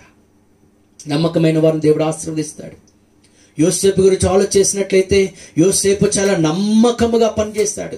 అతడు ఏ ఇంటికి బానిసగా అతడు వెళ్ళాడో ఆ పోతీఫర్ ఇంటిలో చాలా నమ్మకంగా పనిచేశాడు. పోతీఫరు తన ఇంటినంతటినీ అప్పగించేశాడని ఆదికాండం 39వ అధ్యాయం 4వ వచనంలో చదువుతున్నాం. తన ఇంటి అంతటి మీద యోసేపును పోతీఫరు అధికారిగా నియమించాడు. మరి 41వ అధ్యాయం 43వ వచనం వచ్చేటప్పటికి ఏ విధంగా రాయబడిందో ఒకసారి మనం చూద్దాం. మొదట యోసేపు అప్పగించబడిన ఇంటిలో నమ్మకంగా ఉన్నాడు. మరి తర్వాత దేవుడు ఎలా ఆశీర్వదించాడంటే, తన 2వ రథము మీద అతని ఎక్కించెను. అప్పుడు వందనము చేయడని అతని ముందర జనులు కేకలు వేసిరి. అట్లు ఐగుప్తు దేశం అంతటి మీద అతని నియమించెను. చూడండి, ఐగుప్తు దేశం అంతటి మీద అతనిని నియమించాడు ఫరో. అతని ఇంటి విషయంలో నమ్మకంగా ఉన్నప్పుడు దేవుడు ఎంతగా ఆశీర్వదించాడండి. ఐగుప్తు దేశం మీదనే అధికారిగా దేవుడు నియమించాడు. అతడు చిన్న వయస్సులో ఉన్నప్పుడు దేవుడు మాట్లాడిన వాగ్దానం నెరవేరింది. ఇదిగో నీవు ఒక రాజు అవుతావు లేదా ఒక నాయకుడు అవుతావు. ఆ వాగ్దానం నెరవేరింది. ఎందుకనగా యోసేపు నమ్మకముగా అప్పగించబడిన పనిలో అతడు ఉన్నాడు కనుక. దావీదుకి గొర్రెలు అప్పగించబడ్డాయి. తండ్రి దావీదుకు గొర్రెలు మేపడానికి పంపించాడు. ఆ గొర్రెల విషయంలో దావీదు చాలా నమ్మకంగా ఉన్నాడండి. అందుకే ఒకనొక సందర్భం అంటాడు, ఇదిగో నా గొర్రెలను మేపుచుండగా సింహము వచ్చింది, ఎలుగుబంటి వచ్చింది, కానీ సింహమును ఎలుగుబంటిని హతమార్చి నా గొర్రెలను నేను కాపాడాను అంటాడు. అంటే దావీదుకు అప్పగించబడిన ఆ గొర్రెల విషయంలో చాలా నమ్మకంగా ఉన్నాడు. ఆ గొర్రెలను కాపాడాడు. అందుకే దేవుడు ఎంతగా ఆశీర్వదించాడంటే 78వ కీర్తన 71వ వచనంలో మనం చదివితే నమ్మకంగా ఉన్న వారిని దేవుడు ఎలాగ ఆశీర్వదిస్తాడో మనకు అర్థమవుతుంది. పాడి గొర్రెలను వెంబడించుట మాన్పించి తన ప్రజలైన యాకోబును తన స్వాస్థ్యమైన ఇశ్రాయేలును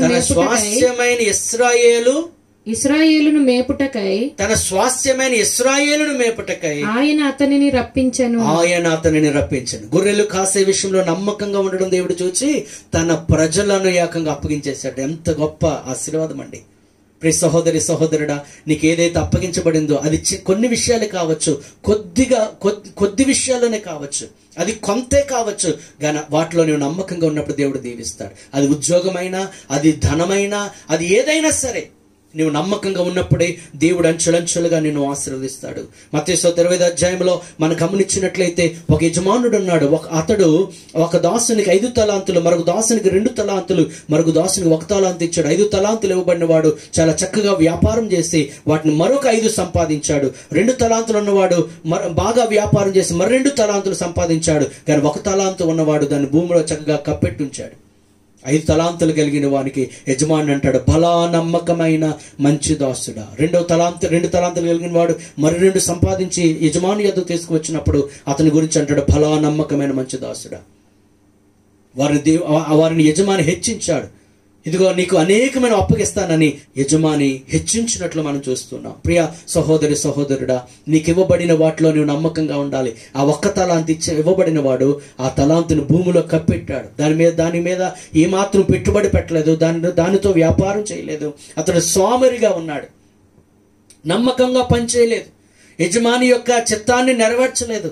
ప్రియ సహోదరి సహోదరుడా, నీవు నమ్మకంగా ఉంటే దేవుడు నిన్ను ఆశీర్వదిస్తాడు, దేవుడు నిన్ను ఆశీర్వదిస్తాడు, ఆయన హెచ్చిస్తాడు. నీకు నమ్మకం లేకుండా నిన్ను ఆయన హెచ్చించడు. హెచ్చింపబడిన వారిని చూసి అసూయపడవద్దు, హెచ్చింపబడిన వారిని చూసి నీవు మత్సరపడవద్దు. వారు నమ్మకంగా ఉన్నందుకు దేవుడు వారిని హెచ్చిస్తున్నాడు. మరి నీవు ఎలాగున్నావు ప్రియ సహోదరి సహోదరుడా? ఇంకా కొన్ని విషయాలు ఈరోజు మనం ధ్యానం చేద్దాం. కొరింథీయులకు రాసిన మొదటి పత్రిక 4:2 మనం చదివాము, మనమందరము కూడా గృహ నిర్వాహకులము. లోకాసువార్త 12:42 మనం గమనించవచ్చు, నమ్మకమైన బుద్ధి గల గృహ నిర్వాహకుని గురించి యజమాని అక్కడ చూస్తున్నట్లు మనం చూస్తున్నాం. అయితే ఈరోజు ఏ విషయాల్లో మనం నమ్మకంగా ఉండాలో కొన్ని మాటలు మనము నేర్చుకుందాం పిల్లారా. ఏ విషయాల్లో మనం నమ్మకంగా ఉండాలి మనం పరిశీలన చేసుకుందాం. ఎప్పటికప్పుడు దేవుని పిల్లలు మనం నమ్మకంగా ఉన్నామో, నమ్మదగిన వారమో కామో, దేవుడు మనల్ని నమ్మకమైన వారు అని మనల్ని ఆయన పిలుస్తాడో లేదో ఎప్పటికప్పుడు పరిశీలన చేయాలి. మొదటిగా మనం గమనించినట్లయితే దైవికమైన విషయాల్లో లేదా ఆత్మ సంబంధమైన విషయాల్లో మనం నమ్మకంగా ఉండాలి. భక్తిపరమైన విషయాల్లో, విశ్వాస సంబంధమైన విషయాల్లో, విశ్వాస విషయంలో, పరిశుద్ధత విషయంలో, ప్రేమ విషయంలో, ప్రార్థన చేసే విషయంలో, వాక్యాన్ని ధ్యానించే విషయంలో, కుటుంబముగా కలిసి ప్రార్థన చేసే విషయంలో, సువార్త విషయంలో, పరిచర్య విషయంలో, దేవుని మందిరానికి వచ్చుటలో, దేవునికి చెందిన ఆ దశమ భాగముని ఇచ్చుటలో, అన్ని విషయాల్లో కూడా మనం నమ్మకంగా ఉండాలని దేవుడు కోరుకుంటూ ఉన్నాడు. నీ భక్తి జీవితం ఎలాగుంది? భక్తి విషయంలో నమ్మకంగా ఉంటున్నావా? నీవు రక్షణ పొందిన దినాల్లో ఉన్న భక్తి ఈ రోజు ఉంటుందా? ఎఫెసీ సంఘంతో అంటాడు, ఇదిగో నీవు మొదటి ప్రేమను విడిచిపెట్టావు. దేవుని ప్రేమించే విషయంలో నీవు నమ్మకంగా ఉంటున్నావా? ఇంతకుముందు దేవుని ఎలా ప్రేమించావు, ఇప్పుడు కూడా అలాగే ప్రేమిస్తున్నావా? పూర్ణ హృదయంతో, పూర్ణ మనస్సుతో, పూర్ణ ఆత్మతో, పూర్ణ బలముతో నీ దేవుని నీవు ప్రేమిస్తూ ఉన్నావా? నీవు నమ్మకంగా దేవుని ప్రేమిస్తున్నావా? నమ్మకంగా సంఘాన్ని, నమ్మకముగా సేవకులను, నమ్మకముగా నీ యొక్క పొరుగు వారిని, నీ సహోదర సహోదరులను నీవు ప్రేమిస్తున్నావా? నీ విశ్వాస జీవితం ఎలాగుంది? నువ్వు నమ్మకంగా ఉన్నావా? తిమోతికి రాసిన మొదటి పత్రికలో అపోస్తలుడైన పౌలు కొంతమంది కూడా చెప్తుంటాడు, ఇదిగో వారు విశ్వాస విషయంలో వాడబద్దలైపోయినట్లయిపోయారు, వారు విశ్వాస విషయంలో భ్రష్టులైపోయారు, కొందరు ధనమును ఆశించి విశ్వాసము నుండి తొలగిపోయారు అని అపోస్తలుడైన పౌలు చెప్తున్నాడు. మరి నీ పరిస్థితి ఎలాగుంది? ప్రభు మీద విశ్వాసాన్ని కలిగి ఉన్నావా? రోజు రోజుకి నీ విశ్వాసం పెరుగుతుందా, లేదా రోజు రోజుకి ప్రభు మీద విశ్వాసము తరిగిపోతుందా? పరిశుద్ధత విషయంలో నీవు ఎలాగున్నావు? నమ్మకంగా అన్ని సమయములలో పరిశుద్ధత కలిగి ఉన్నావా? ప్రియులారా, పాపము చేయడానికి అవకాశం లేనప్పుడు మాత్రమే కాదు, పాపము చేసే అవకాశం ఉన్నప్పటికీ నీ పరిశుద్ధతను నీవు కాపాడుకుంటూ పరిశుద్ధంగా ఉండాలి.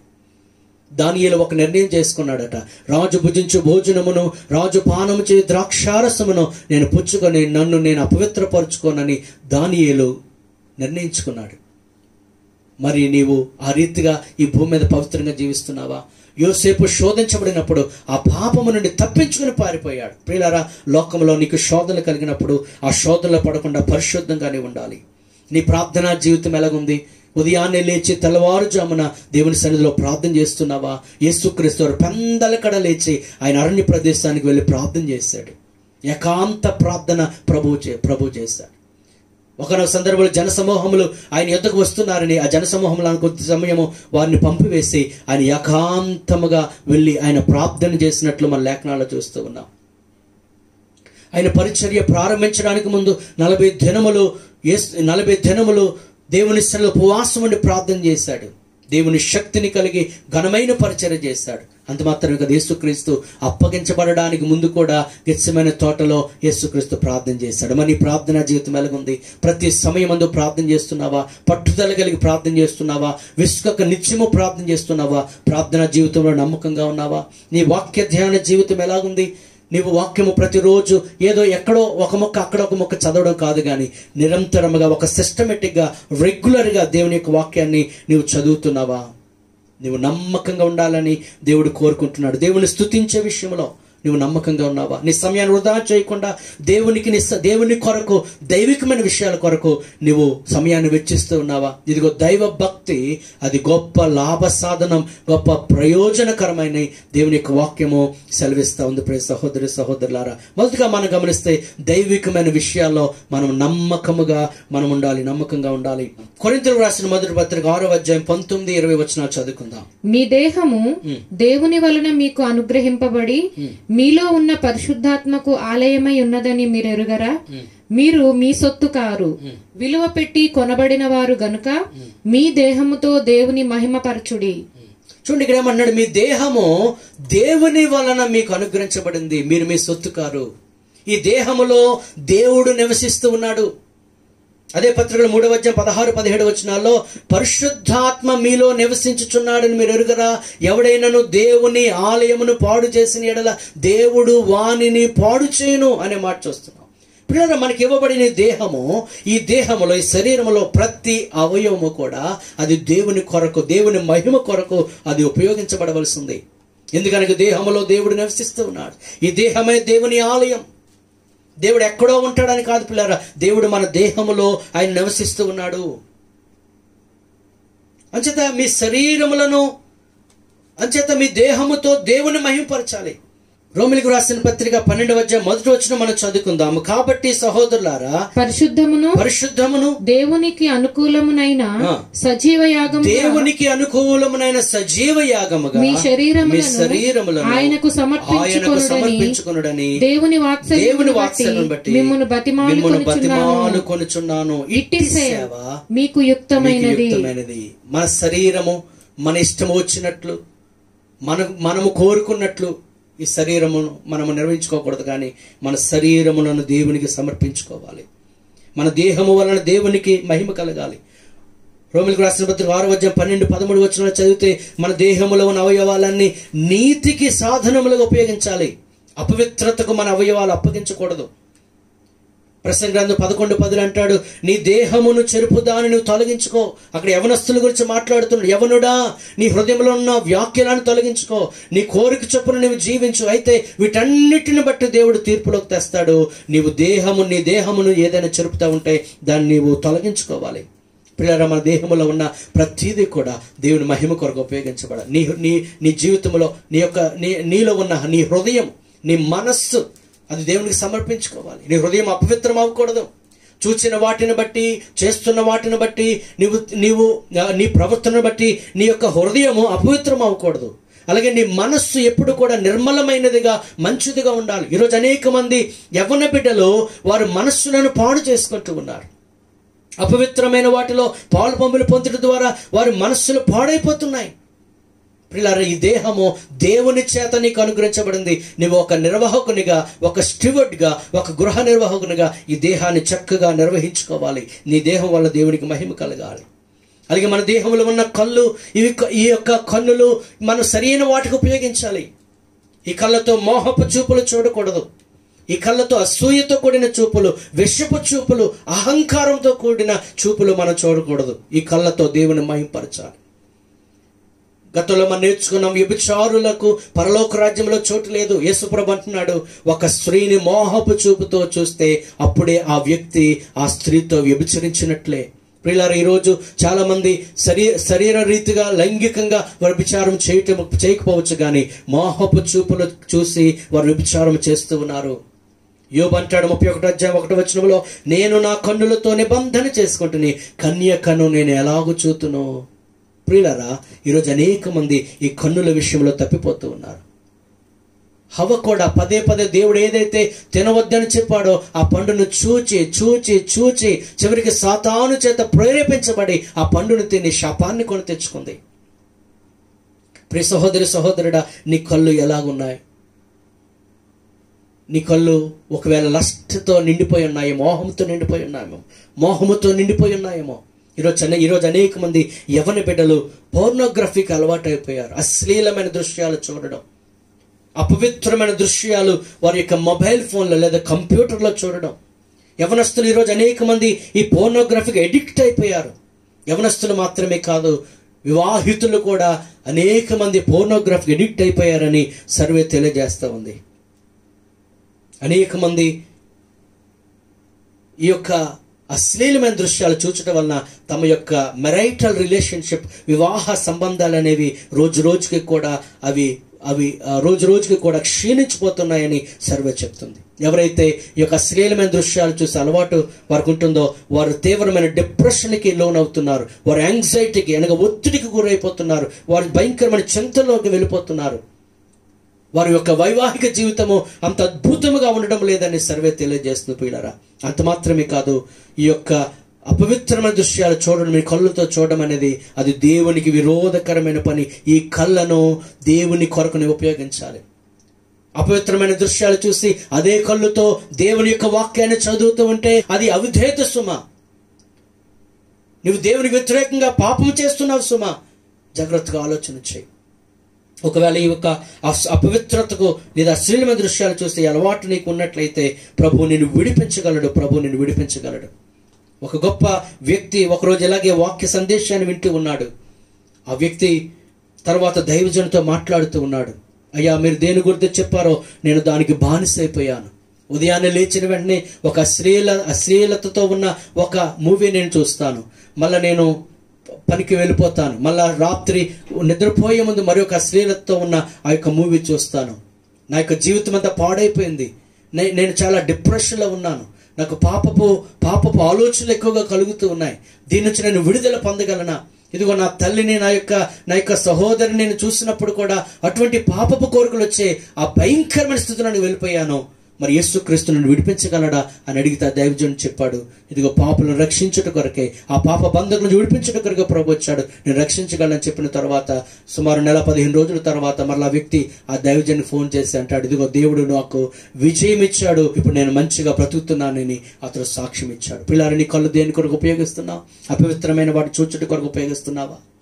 నీ నాలుక దేని కొరకు ఉపయోగిస్తున్నావు? ఈ నాలుక గురించి దేవునికి లెక్క అప్పగించాలి. మత్తయి 12:36 వ్యర్థమైన ప్రతి మాటను గురించి విమర్శ దినమందు నీవు దేవునికి లెక్క అప్పగించాలి. వ్యర్థమైన మాటలు మనం పలకూడదు. విస్తారమైన మాటల్లో దోషం ఉండక మానదు అని దేవుని యొక్క వాక్యం సెలవుస్తుంది. నువ్వు మాట్లాడే ప్రతి మాటకు విమర్శ దినమందు నువ్వు దేవునికి లెక్క అప్పగించాలి. కొలస్సీయులకు రాసిన పత్రిక 4:6 ఇదిగో మీ యొక్క సంభాషణ ఉప్పు వేసినట్టు ఎల్లప్పుడూ రుచిగలదిగా ఉండాలి, కృపాసహితంగా ఉండాలి. నువ్వు మాట్లాడినప్పుడు ఎలా మాట్లాడుతున్నావు? ఇతరులను హర్ట్ చేసినట్లు చాలా ర్యాష్గా, రూట్గా నువ్వు మాట్లాడుతున్నావా? కొన్ని కుటుంబములలో చాలా ర్యాష్గా, చాలా రూట్గా మాట్లాడుతూ ఉంటారు, కఠినంగా మాట్లాడుతూ ఉంటారు. అటువంటి మాటలు మనము పలుకకూడదు. దేవుణ్ణి నువ్వు స్తుతించే నాలుకతో శాపవచనాలు పెట్టకూడదు. అదే నాలుకతో ఆశీర్వదిస్తూ అదే నాలుకతో శాపములు పెట్టకూడదు. బూతులైనను పోకిరి మాటలైనను నీవు ఉచ్చరించకూడదని దేవుని యొక్క వాక్యం చెప్తుంది. కొంతమంది డబుల్ మీనింగ్ మాటలు మాట్లాడతారు, అవి కూడా దేవుని యొక్క వాక్యానికి విరుద్ధమైనవి. అలాగే నీ చేతులు దేవుని మహిమ కొరకు ఉపయోగించబడాలి. నీ చేతులు దానం చేయడానికి, ధర్మం చేయడానికి, నీ చేతులు జోడించి దేవునికి ప్రార్థన చేయడానికి ఉపయోగించబడాలి. కానీ నీ చేతులు లంచములు తీసుకోవడానికి ఉపయోగించబడకూడదు. అలాగే నీ కాళ్ళు కీడు చేయడానికి పరిగెత్తకూడదు, కానీ సువార్తను ప్రకటించడానికి పరిగెత్తాలి. దేవుని మందిరమునకు పరుగులెత్తి నువ్వు దేవుని సన్నిధికి రావాలి. నీ చెవులు దురద చెవుల వలె ఉండకూడదు. నీ చెవులు దేవుని యొక్క వాక్యాన్ని వినే చెవులుగా ఉండాలి. అపవిత్రమైన మాటలు వినే చెవులుగా ఉండకూడదు. అపవిత్రమైన సినిమా పాటలు వినడానికి నీ యొక్క చెవులను వినియోగించకూడదు. పిల్లారా, మన యొక్క దేహము దేవుని చేత అనుగ్రహించబడింది కనుక ఈ దేహము గురించి దేవునికి లెక్క అప్పగించాలి. నమ్మకముగా ఈ దేహమును మనం నిర్వహించుకోవాలి. అలాగే నీ యొక్క దేహాన్ని ఆరోగ్యంగా ఉంచుకోవాల్సిన బాధ్యత నీ మీద ఉంది. దాని కొరకు వ్యాయామము చేయుట, లేకపోతే దాని కొరకు మంచి ఆహారం తీసుకుంటా, అది నీ బాధ్యత, నీవే నిర్వహించుకోవాలి.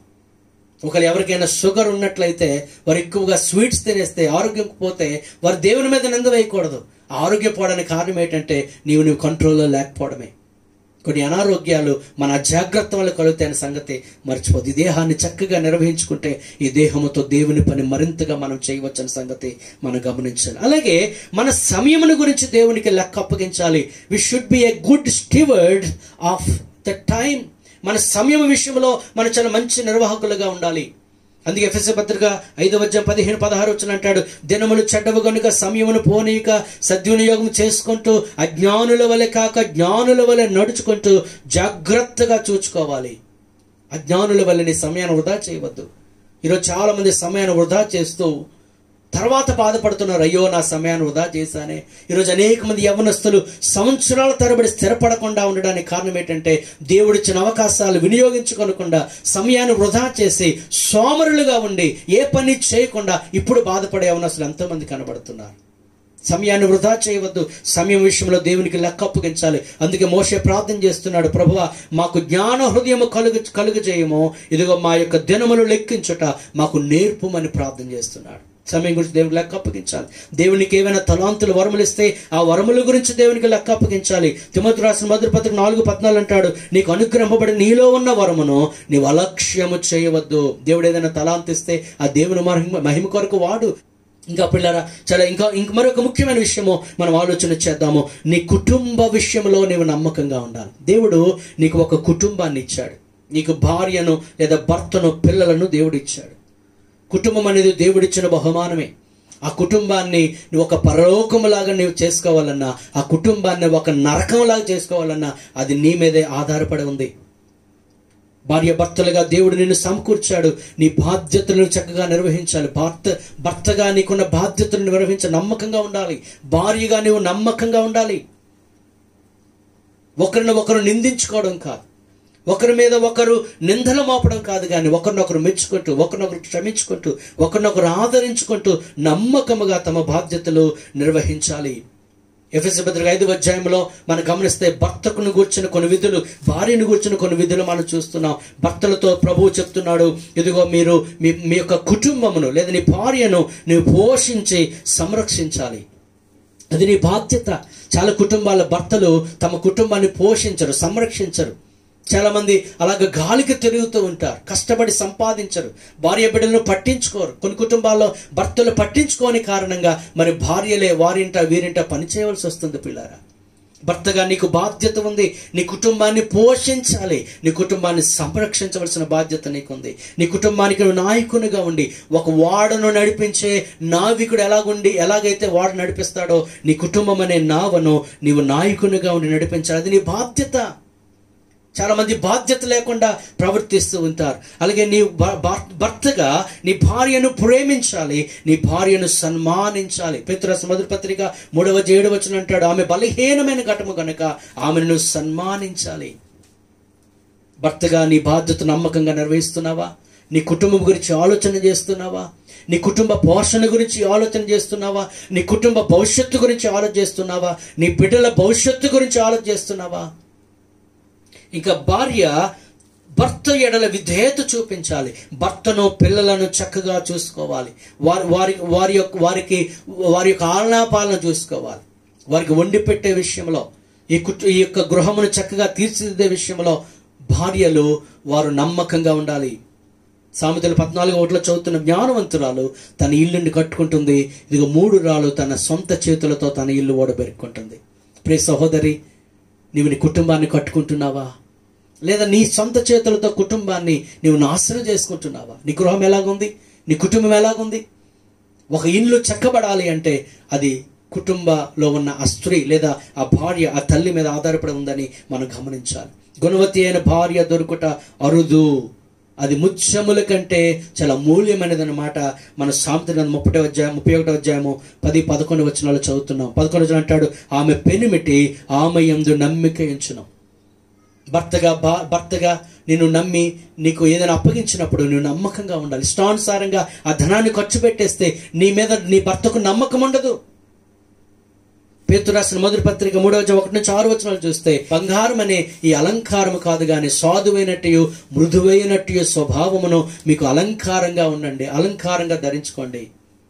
మీ భర్తలకు విధేయులై ఉండండి అనే మాట అక్కడ మనం చదువుతున్నాం. పిల్లరా, తిమోతి రాసిన మొదటి పత్రిక 3:11 అన్ని విషయములలో నమ్మకమైన వారుగా స్త్రీలు ఉండాలి అనే మాట చూస్తున్నాం. మరి నీవు నమ్మకంగా ఉంటున్నావా ప్రియ సహోదరి? నీ కుటుంబంలో ప్రియ సహోదరుడా, ఒక భర్తగా నీవు నమ్మకంగా నీ బాధ్యత నిర్వహిస్తున్నావా? లేదా బాధ్యత లేకుండా నీవు జీవిస్తావంటే నీ కుటుంబం నాశనం అయిపోద్ది సుమా.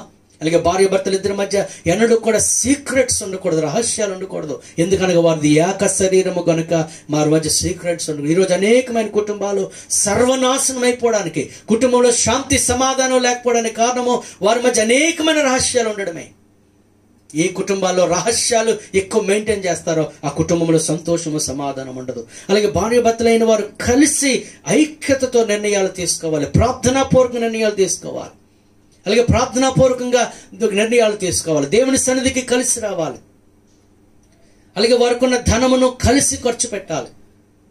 ఒకవేళ భార్య భర్తలు ఇద్దరు ఉద్యోగస్తులైతే నా యొక్క జీతం నేను ఖర్చు పెట్టుకుంటాను, నీ జీతం నువ్వు ఖర్చు పెట్టుకో అనుకోకూడదు.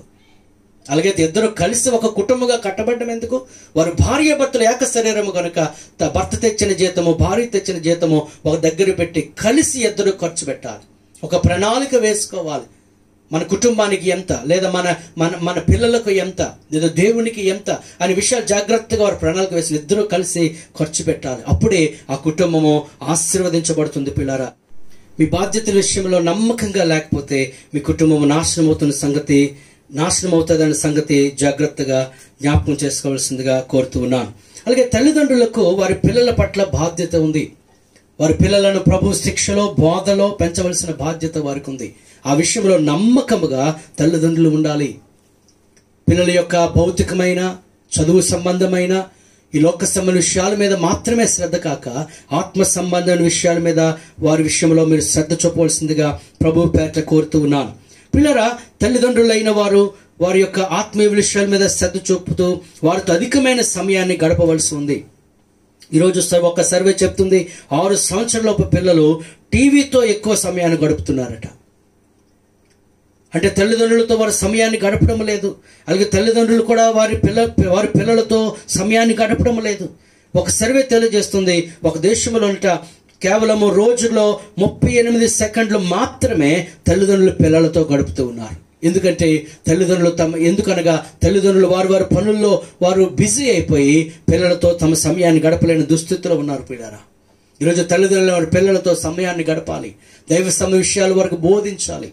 అలాగే లోకములు ఏం జరుగుతుందో వారికి చెబుతూ వారిని మంచి పౌరులుగా, అలాగే పవిత్రులుగా, భక్తిపరులుగా వారిని తీర్చిదిద్దాలి.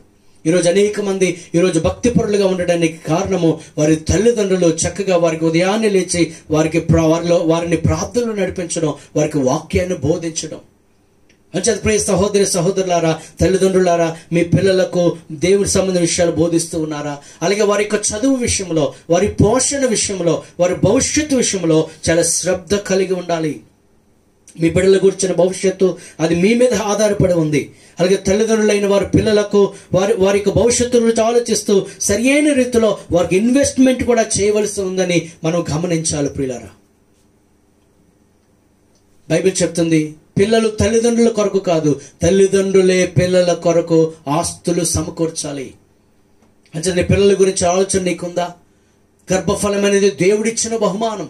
దేవుడు మీకు పిల్లలను ఇచ్చాడు కనుక ఆ పిల్లలను దైవికమైన రీతిలో వారిని పెంచవలసిన బాధ్యత నీ మీద ఉంది. ఈరోజు అనేక మంది తల్లిదండ్రులు బిడ్డలను పెంచే విషయంలో వారిని గాలికి వదిలేస్తూ, వారికి వాక్యాన్ని బోధించకుండా, ప్రార్థన నేర్పించకుండా, దేవుని విషయాల్లో వారిని పెంచకుండా ఉన్నారు. అది దేవుని యొక్క వాక్యానికి విరోధమైనది కనుక తల్లిదండ్రులైన వారు పిల్లల పట్ల బాధ్యత కలిగి ఉండాలి. అలాగే పిల్లలు కూడా తల్లిదండ్రుల పట్ల నమ్మకంగా ఉండాలి. ఈరోజు అనేక మంది యవనస్తులు తల్లిదండ్రులను మోసం చేస్తూ ఉన్నారు. కాలేజ్ కని చెప్పి, స్కూల్ కని చెప్పి ఎక్కడికో బాయ్ ఫ్రెండ్తో, గర్ల్ ఫ్రెండ్తో పార్క్లో తిరగడానికి వెళుతూ ఉన్నారు, లేదా సినిమా హాల్కి వెళ్ళిపోతూ ఉన్నారు. వీరు తల్లిదండ్రులను మోసం చేస్తున్నారు. ఆ పిల్లలు తల్లిదండ్రుల విషయంలో చాలా నమ్మకంగా ఉండాలి. తల్లిదండ్రులకు పిల్లలు లోబడుతూ ఉండాలి. పిల్లలారా, మీ తల్లిదండ్రులు విధేయులై ఉండండి అని దేవుని యొక్క వాక్యము చెప్తుంది. పిల్లలారా, ఈ వాక్యం మీరు వింటున్నట్లయితే మీ తల్లిదండ్రుల మాటకు లోబడుతున్నారా? మీ తల్లిదండ్రులను దుఃఖ పెట్టవద్దు, మీ తల్లిదండ్రులను బాధ పెట్టవద్దు. వారి మాట తూచా తప్పకుండా పాటించవలసి ఉంది. యేసుక్రీస్తు కూడా ఆయన చిన్ననాటి నుండి ఆయనకు ఈ భూమి మీద ఎవరైతే తల్లిదండ్రులుగా యోసేపు మరియులు ఉన్నారో వారి చెప్పు చేతల్లో వారికి లోబడి ఉండినట్లు బైబిల్ గ్రంథంలో మనం చూస్తూ ఉన్నాం. అలాగే పిల్లరా, ప్రతి విశ్వాసి కూడా, ప్రతి వ్యక్తి కూడా ఫైనాన్షియల్ మ్యాటర్స్లో అనగా ఆర్థికపరమైన విషయాల్లో నమ్మకంగా ఉండాలి.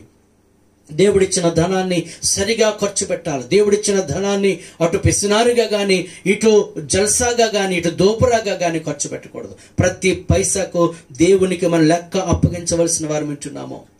ధనాపేక్షకు వెళ్ళకూడదు, ధనాపేక్ష వారు కలిగి ఉండకూడదు, దురాశకు పోకూడదు, అలాగే మోసగాళ్ళుగా ఉండకూడదు, అలాగే అప్పు చేసి తీర్చకుండా ఉండకూడదు. బైబిల్ చెప్తుంది కీర్తన గ్రంథం 37:21లో భక్తిహీనులు అప్పు చేసి తీర్చకపోయిందరు. కొంతమందికి అప్పు చేయడమే అలవాటు కానీ అప్పు తీర్చడం అలవాటు ఉండదు. అప్పులు చాలా చాలా సులువుగా ఎగ్గొట్టేస్తూ ఉంటారు.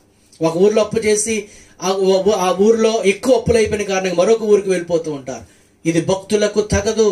అలాగే దొంగ త్రాసు దేవునికి హేయమైనది, లంచగొండితనము దేవునికి హేయమైనది, అలాగే పిసినారితనం దేవునికి హేయమైనది. బైబిల్ చెప్తుంది సామెతల గ్రంథం 15:27లో లోబి తన ఇంటి వారు అందరినీ బాధ పెడతాడు. అతనికి డబ్బు లేక కాదు, కానీ అతనికి వచ్చిన ధనాన్ని కుటుంబము కొరకు ఏమాత్రము ఖర్చు పెట్టాడు. భార్య ఏడుస్తుంది, పిల్లలు ఏడుస్తారు, కానీ అతడు తన పిసినారితనాన్ని విడిచిపెట్టాడు. అలాగని దూపరా కూడా మంచిది కాదు పిల్లరా. ఈరోజు ఒక సర్వే చెప్తుంది, ఈరోజు అనేక మంది అంట సంపాదన కంటే ఎక్కువ ఖర్చు పెడుతూ ఉన్నారు, అప్పులలో కూరిపోతూ ఉన్నారు, అనవసరమైన లోన్లు కట్టవలసి వస్తుంది. ప్రియ సహోదరి సహోదరుడా, దేవుడు మనకిచ్చిన వాటితో మనము తృప్తి కలిగి ఉండాలి. అది గొప్ప అద్భుతమైన జీవితం అండి. ఒకరి మీద ఆధారపడకుండా దేవుని మీద ఆధారపడి దేవుడు ఏదైతే ఇచ్చాడో వాటిని అనుభవిస్తూ తృప్తి కలిగి ఉండమని ప్రభు యొక్క వాక్యము చెప్తుంది. అలాగే నీకు వచ్చిన ధనమును నువ్వు ఎలాగో ఖర్చు పెట్టాలో నువ్వు తెలుసుకోవాలి. నీకు వచ్చిన ధనములో దేవునిది దేవునికి ఇవ్వాలి. దశమ భాగము దేవుని సొమ్ము అని దేవుని యొక్క వాక్యం చెప్తుంది. మలకి గ్రంథం 3:10 నా 10వ భాగం అంతయు నా మందిరపు నిధులను తీసుకురండి, అప్పుడు ఆకాశపు వాకిండ్లు తెరచి పట్టజాలని దేవుని మిమ్మల్ని కుమ్మరిస్తానంటున్నాడు. మరి దేవునికి చెందినది నీవు ఇస్తూ ఉన్నావా? కింద వచనాలు అంటాడు, ఇదిగో మీరు అలాగూ చేసిన ఎడల, అనగా మీ 10వ భాగాన్ని దేవుని మందిరపు తీసుకుని వచ్చి ఇచ్చిన ఎడల మీ పంటను తినివేసే పురుగులను గద్దిస్తాను. పిల్లలు ఈరోజు చాలా మంది డబ్బు సంపాదిస్తారు, కానీ దేవునిది దేవునికి ఇవ్వడానికి వారికి చేతులు రాని కారణంగా, దశమ భాగం ఇవ్వని కారణంగా అనేకమైన పురుగులు రకరకాల రూపంలో, అనారోగ్య రూపంలో కావచ్చు, లేదా అనుకోని సంఘటనల రూపంలో కావచ్చు, అనవసరమైన ఖర్చులకు పోయి చివరికి వారు చాలా దీనదశలోకి వెళ్ళిపోతారు. ఒకవేళ నీ ఆర్థిక ఇబ్బందులకు కారణము దేవునికి ఇవ్వవలసినది నీవు ఇవ్వకపోవడమేనేమో ఒకసారి ఆలోచన చేయి. కొంతమంది అంటారు అది పాత నిబంధన గ్రంథం అండి, దశమ భాగం ఇవ్వడము కొత్త నిబంధన గ్రంథము కాదంటారు. కొత్త నిబంధన గ్రంథంలో కూడా రాయబడింది. మత్తయి సువార్త 23:23 అక్కడ అంటాడు, వేషధారులైన పరిసయ్యులారా, మీరు సోపులోను జీలకర్రలోను పుదీనాలోను 10వ భాగం ఇస్తూ ఉన్నారు, కానీ న్యాయమైనవి కనికరాన్ని మానవేస్తున్నారు, వాటిని మానక వీటిని చేయండి. అనగా దశమ భాగము ఇవ్వమని యేసుక్రీస్తు వారు కూడా ఆయన చెప్పారు. అయితే కొత్త నిబంధన కాల ప్రకారము, కొత్త నిబంధన ప్రకారము మనము దశమ భాగమును మాత్రమే కాక వడ్డిల్లున కొలది దేవునికి ఇవ్వాలి. ప్రియ సహోదరి సహోదరుడా, ప్రభు చెప్పాడు ఒక సందర్భంలో, దేవునివి దేవునికి ఇవ్వండి, కైసరివి కైసరికి ఇవ్వండి. ఈరోజు చాలా మంది కైసరికి ఇవ్వాల్సినవన్నీ ఇచ్చేస్తుంటాము, అనగా ప్రభుత్వానికి చెల్లించవలసినవి మిగతా ఖర్చులు అన్ని పెట్టేస్తుంటాం, కానీ దేవుని అద్దెకు వచ్చేటప్పటికి మనకు చేతులు రావు. దేవునిది దేవునికి ఇవ్వాలి.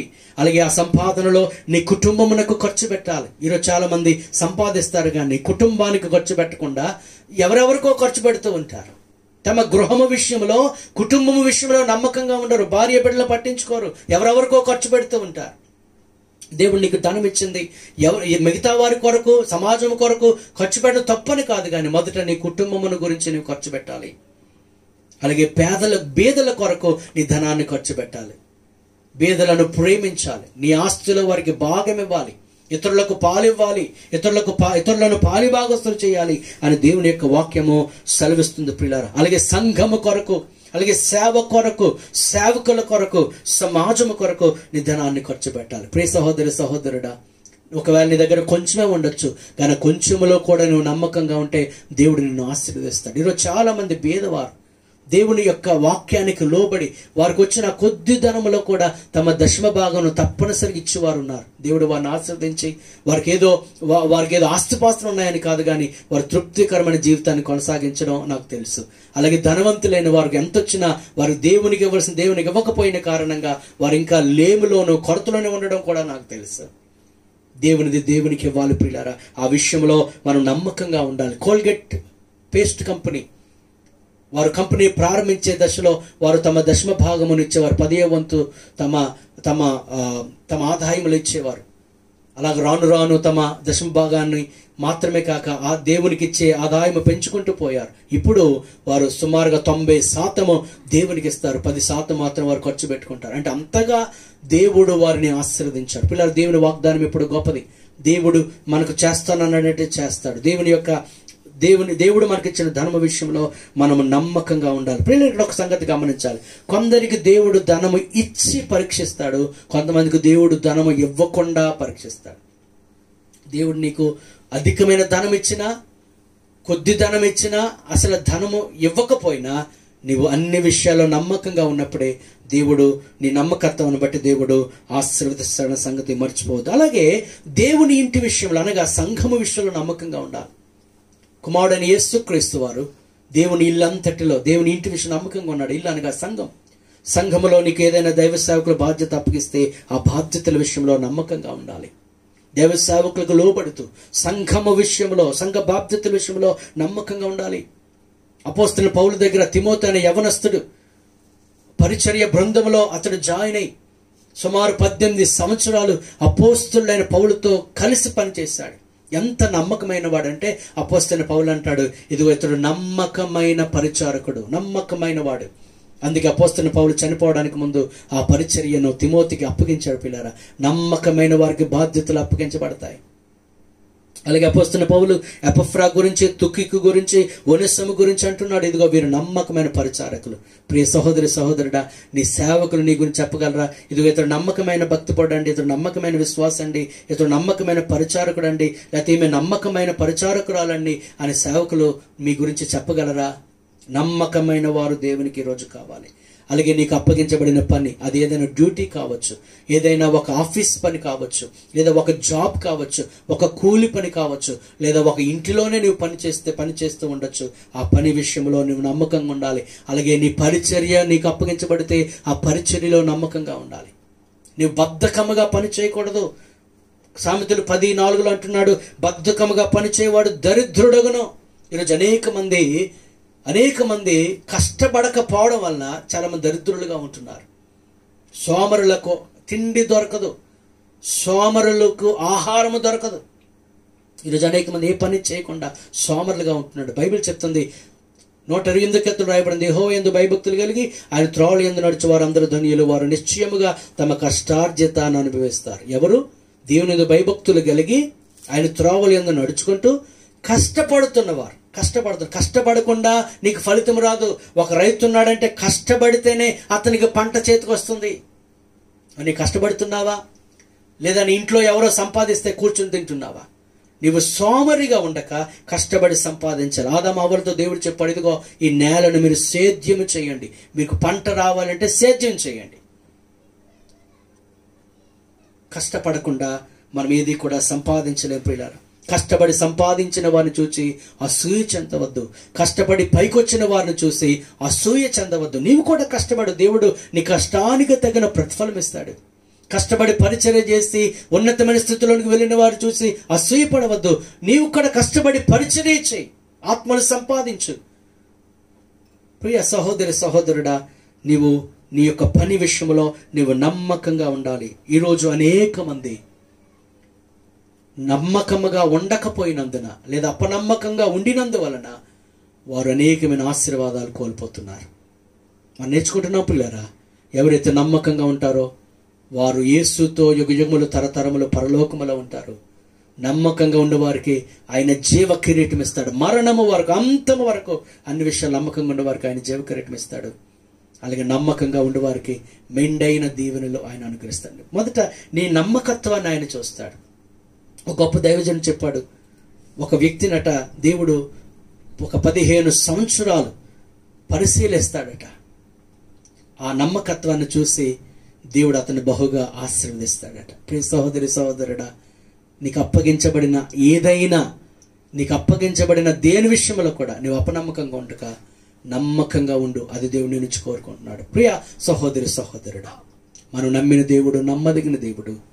మరి ఆయనను నమ్మిన మనము నమ్మదగిన వారిగా ఉన్నామా? మన నమ్మకస్తులుగా ఉన్నామా? నమ్మకస్తులుగా ఉందాం. పరలోక రాజ్యంలో చోటు సంపాదిద్దాం. అలాగే ఈ భూమి మీద దేవుని యొక్క ఆశీర్వాదాలు అనుభవిద్దాం. అటువంటి కృప దేవుడు మనందరికీ అనుగ్రహించునుగాక. ఆమేన్. అందరూ దయచేసి తల వంచండి, ప్రార్థనలో ఏకీభవించండి. ప్రేమ కలిగిన తండ్రి, గొప్ప దేవా, నీ పరిశుద్ధ నామానికి వందనాలు. నీవు నమ్మదగిన దేవుడువు తండ్రి. వాగ్దానాలు నెరవేర్చుటలో, మమ్మల్ని పోషించుటలో, మాకు సమాధానము, సంతోషము, విశ్రాంతినిచ్చుటలో, మమ్మల్ని స్వస్థపరచుటలో, అపవాది యొక్క శోధనల నుండి మమ్మల్ని తప్పించుటలో నీవు నమ్మదగిన వాడవు. ఆపత్కాలములో నమ్ముకొనదగిన సహాయకుడు ప్రభువా. నీ వద్దకు వచ్చి వారిని నీవేమాత్రము త్రోసివేయక వారిని ఆదరించి వారి కష్టముల నుండి విడిపించే గొప్ప దేవుడు తండ్రి. అయితే నిన్ను పోలి మేము నడుచుకోవాలని మాట చెప్తుంది. మరి మేము కూడా నమ్మకస్తులుగా ఉండాలని నేను కోరుకుంటున్నాం.